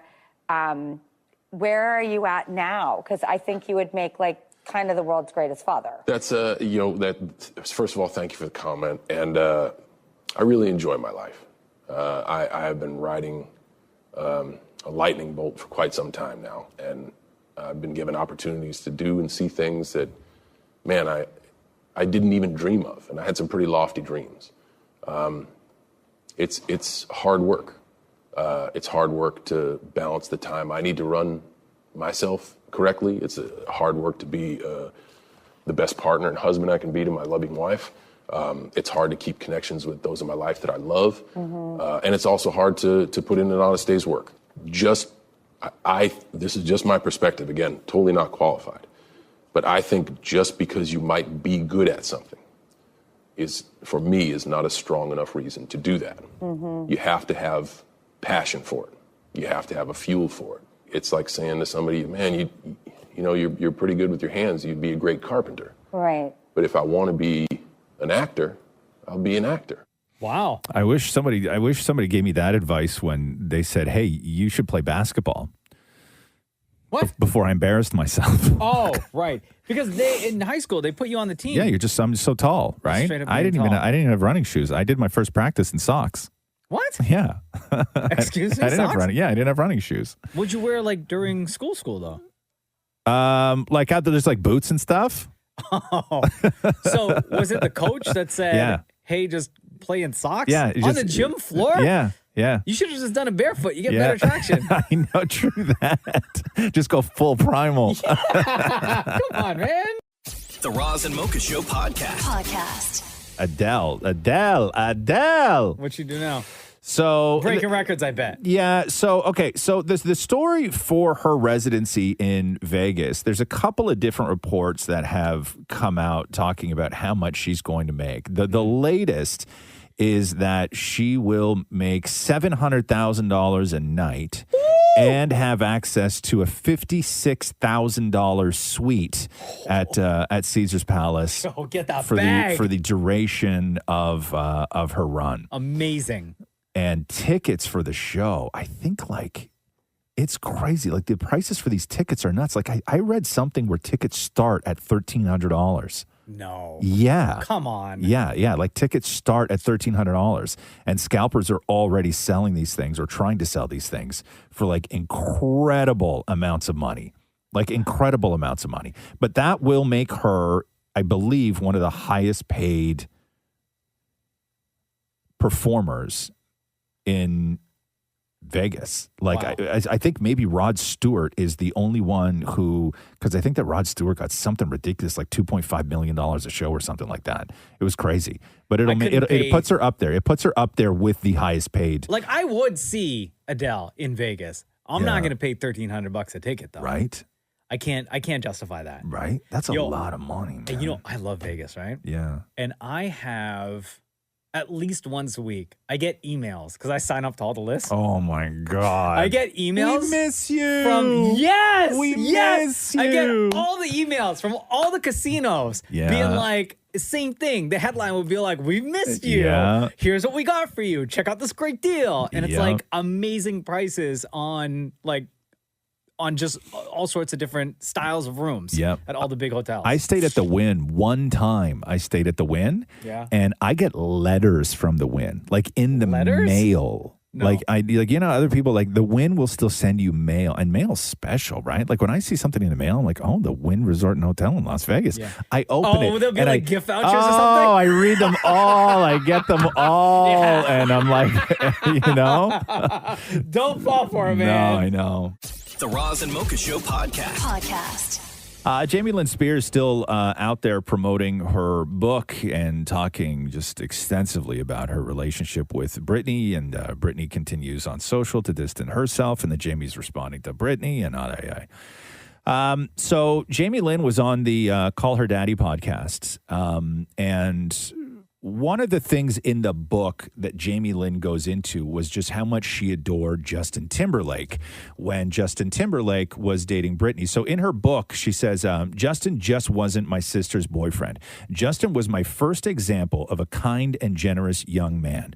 While Britney and Justin were never together, Jamie was often at the family's house, swimming and having cookouts. All the while, she writes this, Justin was always so sweet to me, a part of their relationship, Justin was so sweet to me, and that he and Britney made Jamie Lynn a part of their relationship in the best ways. Justin treated me like his little sister and doted on me any chance he got, she said. So this is Jamie Lynn on the Call Her Daddy podcast talking about what that breakup between Britney and Justin, how it affected her. How did Britney and Justin's breakup affect you? I was so sad. I don't really know why I was so sad, but I was, because like I think everybody thought it was forever. Yeah. But I was so sad first off because my sister was so sad. Yeah. But that also too was the first time that I saw, maybe I didn't know everything about the relationship. you know, because perhaps she and, you know, they were protecting me. And obviously, why would they talk to me about anything? Right. Like, it was really sad, though, seeing my sister be so heartbroken, and also being like, it's hard because, like, I also still want y'all to be together, but she's obviously heartbroken. And so that was part one of Jamie Lynn Spears on the Call Her Daddy podcast. And the big headline that is out right now is that Jamie Lynn apparently on part two of the podcast reveals a text from Brittany that clears her name. So here's a promo for part two. Let's get into it. Okay. You have a text message that clears your name from your sister. Can you pull out your phone and read that recent text from Brittany? Do I have my phone?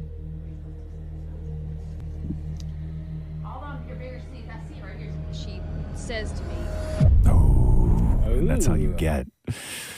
Is her whole book about Brittany? No, it's not. Well, I mean, I don't know. I haven't read it. A lot she's of it talking about are being asked. I guess it's because she's Brittany's sister. Of course. But there's so much with Jamie Lynn too, like just getting pregnant at 16. I think that she tried to emancipate herself from the family when she was 16. They get into her dad's drinking, like all of this stuff. It's an interesting life, but it's crazy that so much of their relationship is playing out now on social media, but Jamie was the one that said, you know, Brittany's a different person on publicly than she is privately to me. And then so she's going to risk that relationship now and start reading out the private text messages from Brittany to her. Do you remember when Jamie Lee Spears got mad at Tesla because she ran over her cats? I do not. Do you remember that? So remember No. Jamie Lee Spears did a video on social media where she said that Teslas are too quiet and that Jamie Lynn Spears kept running over her cats because of the Tesla, because the cats don't hear the car and get out of the way. So she killed her cat and blamed it on Tesla. Poor kitties. Poor kitties. And now it's time for Ask Roz and Mocha. Katie, what's going on? It's Roz and Mocha. Hi, guys. How are you? Doing great. How are you today? Doing good. Considering. Your name looks very familiar. I see your name pop up on our Instagram a lot. Have you been on the podcast before as well? Yes, I have. Yeah, okay. Thought I saw. Okay. Thought I recognized that. All right, so what's your question this time around? Yes. So my question is, do you guys have a goal in life that you know that you just won't be able to achieve? Do you have one, Katie? Yeah. Like it's my husband and I, like it's our dream to own like waterfront property, whether it be like a home or a cottage or condo, anywhere. And we just know like with this market, we can't. Yeah, that's how far are you willing to go? Well, right now we live in Keswick, so we're about 45 to an hour away from the city. I always find about it funny. 5 minutes from the water. I always find it funny when people live in really beautiful places, like rural space, and they're like, "God, I'd love a cottage." You know what I mean? Like, I don't know. It's weird. It's weird to me. I understand when people in the city do, but Keswick's nice. Yeah. So ultimately our goal is to buy like a forever home on the water. So not be a cottage. Gotcha. That's nice. So like every day, like Lake Simcoe or something like that, right? Yeah. But it's just I think we missed the boat. You know, we're a couple years too late. Unintended. Well, I mean, you could go east. Go east. You can find stuff. You can just go a little bit farther east. You'll find something. Go to Picton. You'll find something. There's currently in Picton. There's currently a massive log cabin for sale for 1.1. That's not too and it's bad. Literally right on the water. It's huge. Wait, how do you know of this property? Because we want to buy there. Yeah, because Maurie Matthew went out to Prince Edward County over Christmas, and they stayed in like a little place. Yeah. And I guess they've been cruising real estate listings since then, right? Oh, yeah, God. and there's one Wait, massive log cabin. This is for now, 1.1. so you've switched because like you've said to us how you and Dammit Matthew will look at like condo listings or like hotel listings in downtown Toronto that are way out of your reach and fantasize about living there. So you've now switched from downtown Toronto to we want to keep if Prince we win Edward the lottery, County? we want to keep the downtown condo. But then the minute we were leaving the cabin, he was like, "I totally get why Roz has a cottage now." He's like, "This is my new thing." Like Matthew is now all about one day getting a cottage. Wow, that's crazy. And just so you on the phone as well, like when we went looking for our place years ago, I got it out of my head that I didn't want to be on the water. right? I wanted to be close to water, but I didn't need to be on the water because the problem that I found when you're looking at water properties is the lots are so small. And so I was like, I don't want to go and try and disappear to a place where I can see my neighbors. Right. Right? Because to me, that's not relaxing. Right? I didn't want that life. So we looked a little bit farther away from the water on a beautiful piece of land. And then we just got an acre and a half.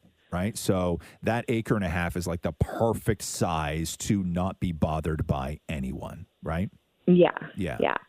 Or you can just do it. I totally get it. Yeah. Or just be like Maurie and Matthew and just wait to win the lottery.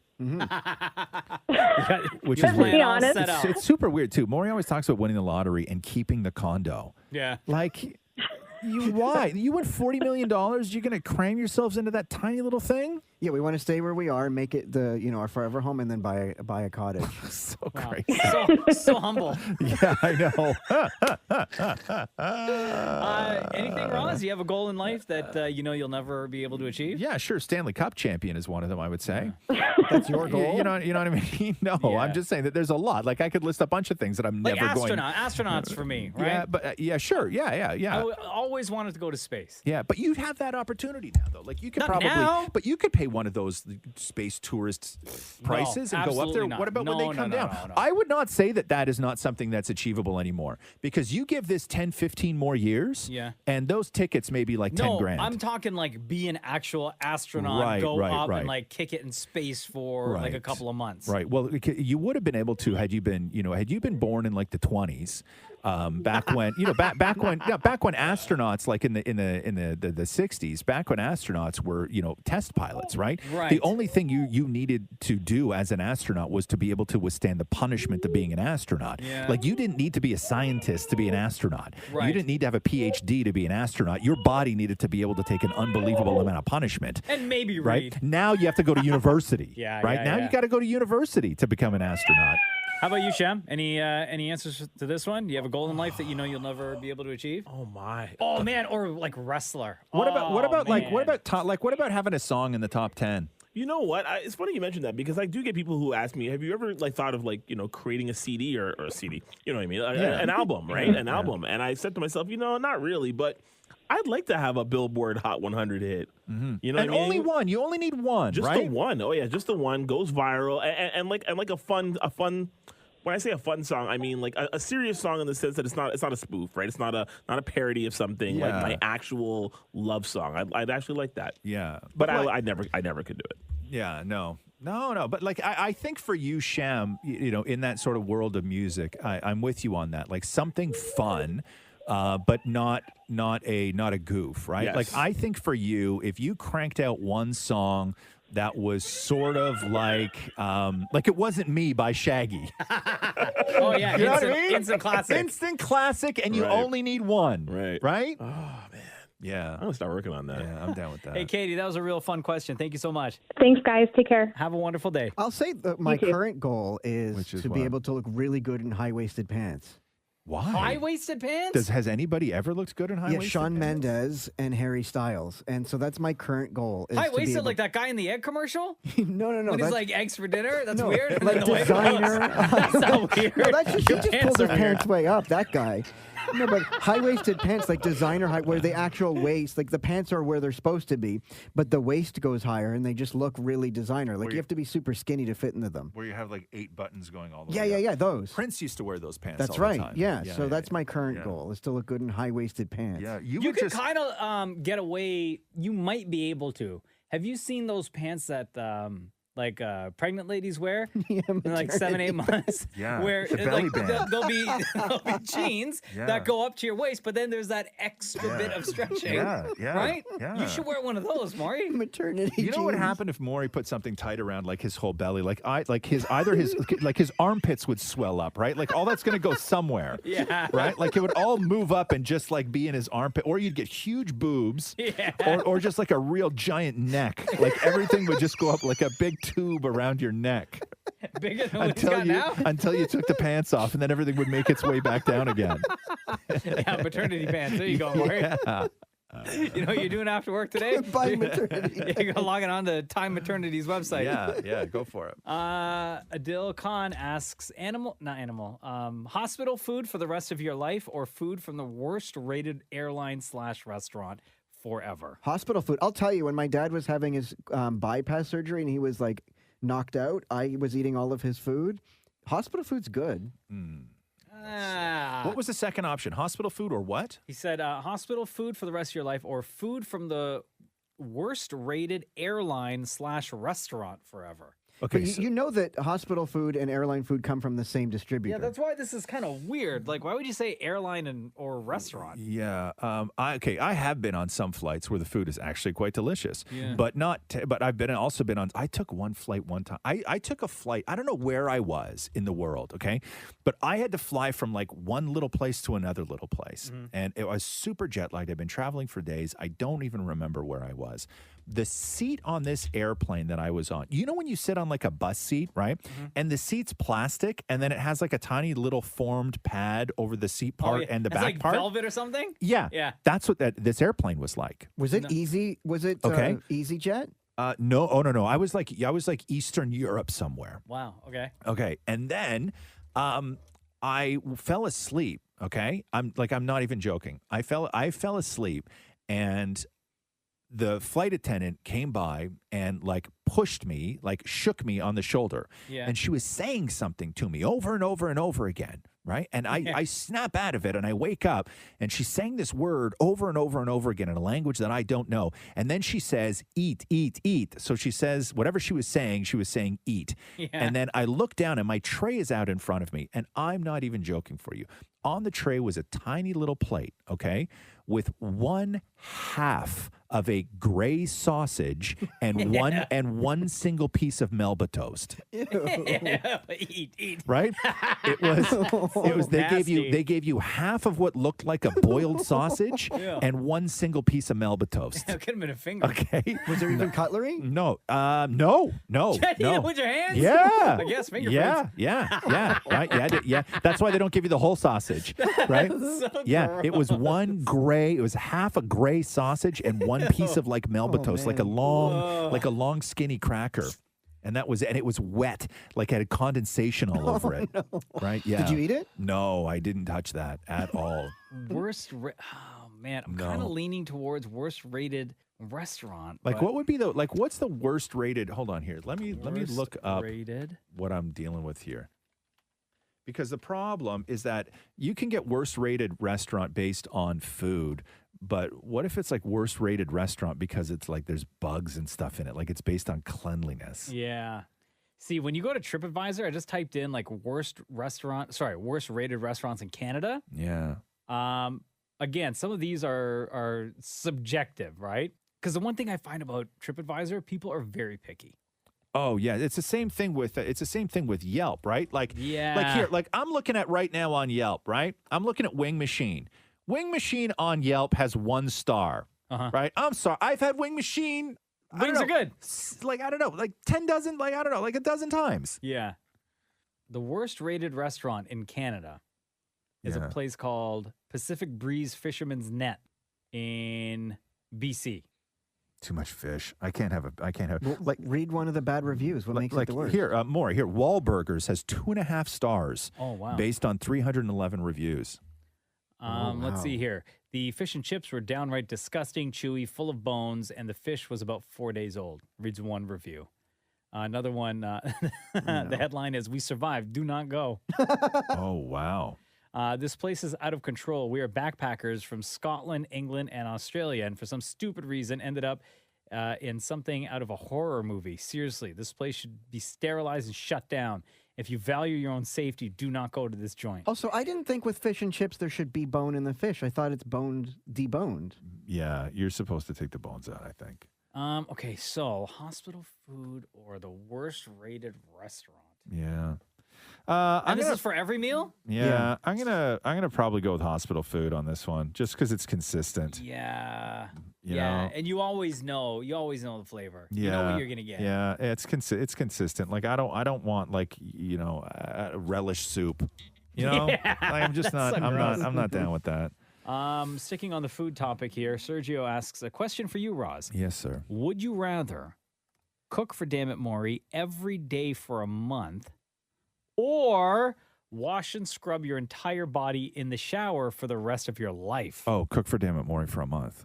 There you go. Because I'm just going to sit there Easily. complimenting all your food. No, Like, I you'll would cook feel it at great home. about I would you. cook it at home and just have it delivered to you. Oh, no, I took this as I sit in your kitchen. Then you took it the wrong What? way. No, I didn't even think that. I Nobody- thought that Roz would nobody make it said at that. home and have it sent Yeah. to you. Oh, well.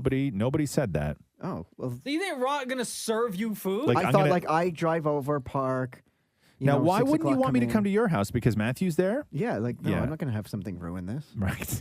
Wow. So Wow. this is just a meal just for you. You Wow. wouldn't even like have Matthew try any of it or want any of it. No, that's not part of the question. Wow. Do you feel like Jeez, if man, Roz were that is like... if Roz were in the room with you, right, and it was you and Matthew, do you feel like you gave the answer the way you did? Like you'd rather be at Roz's place solo because you couldn't be yourself around Roz, like how you are with all of us? Absolutely. I would have to be on my best behavior. Yeah.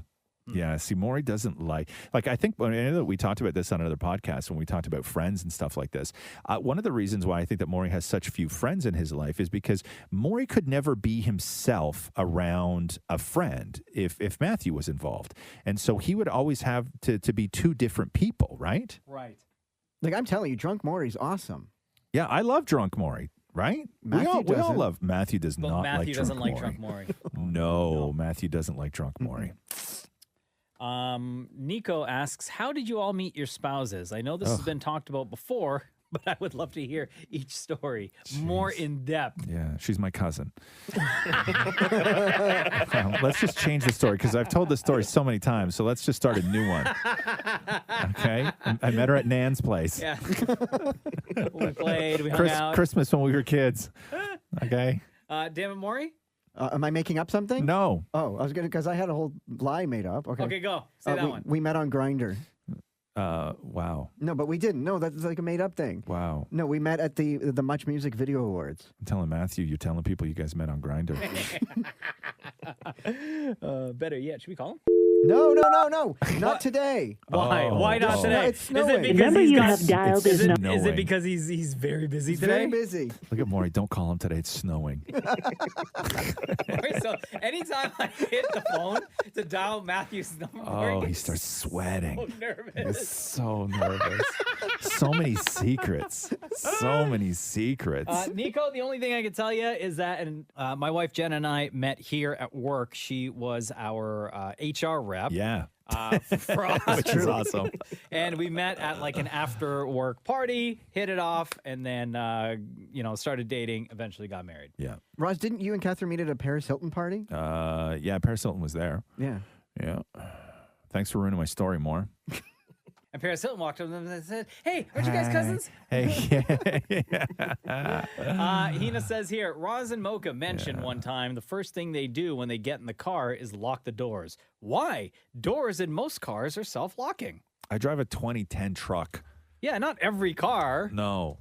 has self-locking doors. No. Mine no. doesn't lock on its own. No. Like Catherine just got a new car, and I'm blown away by the fact that she doesn't even need to turn her windshield wipers on. The windshield wipers go on automatically when it rains. That's insane. And That's it the future right there. adjusts the speed based on how hard it's raining. My car doesn't even do that. Yeah, it's crazy. So there you go, Hina. Not everybody has a car or a vehicle that locks on its own. Actually, mine, when I get in, yes, I lock it. But it does auto lock. You have to start the car, and then once you put it into motion. So if I hit reverse or drive, at that point it locks. No, mine does not do that either. But other than that, like I can't just like get in and then it automatically locks when I close the door. Wow. Yeah, no. You can hear when I lock my doors. You can hear that from outside the car. Oh, I know, because when I used to drive in with Maury, right? Oh, dude, when I used to drive in with Maury, when he Is used that to a drive me in malfunction? every day. No, because Maury, first of all, would drive up to my house blaring music, Yeah. and Maury's car, there's nothing to it, right? Like Maury's, it's like a tiny, like it's made out of eggshell, right? And I could hear Maury's radio from his car from inside my house. Yeah, that's okay. annoying. Maury's car radio is as loud on the outside of the car as it is on the inside of the car, right? And he doesn't even have a great stereo. stereo. So I would hear more. Like everything that happens in the car, you can hear on the outside of the car. And when we were driving into work, we drive up one road in the city here. And you know, there's some times of the year where the road's a little sketchy, right? I'll say that. And people who are out at that time of the day, who knows what the hell they're doing, all this other stuff. But we would get to a stoplight, and if it turned red and there was somebody on the corner literally just waiting to cross the street, standing on the corner, what they would hear was which is Maurie just like locking his doors over and over again, making sure they're locked, right? And you could see people would look over like, screw you, man, right? Yeah, because you could always hear it, always. Josh asks, we'll end on this question. Josh asks, what does Roz hate more? Ghost stories or stories about dreams? Ghost stories. Really? Yeah. Okay. Yeah, because I don't have to question somebody's sort of sanity when they start talking about that they had a dream, right? Your dreams are fantastic and they're all over the place, but I just find that they're very personal and nobody wants to hear them. Yeah. But when somebody comes at me trying to like tell a ghost story, like they believe ghosts are real, I don't care about the story. I care about them and why they believe ghosts are real. Right. And they're so convinced by it. So yes, I would listen to dream stories over somebody who claims that they have a ghost any day of the week. Good thing I don't believe in ghosts. Right. Thank you very much for all of your questions. Keep them coming in. Every week you'll see us post on Instagram through @Kiss925. Ask Roz and Mocha. This is where we get all the questions from. So thank you very much for all your submissions this week. It's been wonderful. This has been the Roz and Mocha Show podcast. Thanks for listening to the Roz and Mocha Show podcast. Catch the guys live Weekday mornings from 6 to 10 on Kiss 92.5. Kiss925.com. Or download the Kiss 92.5 app.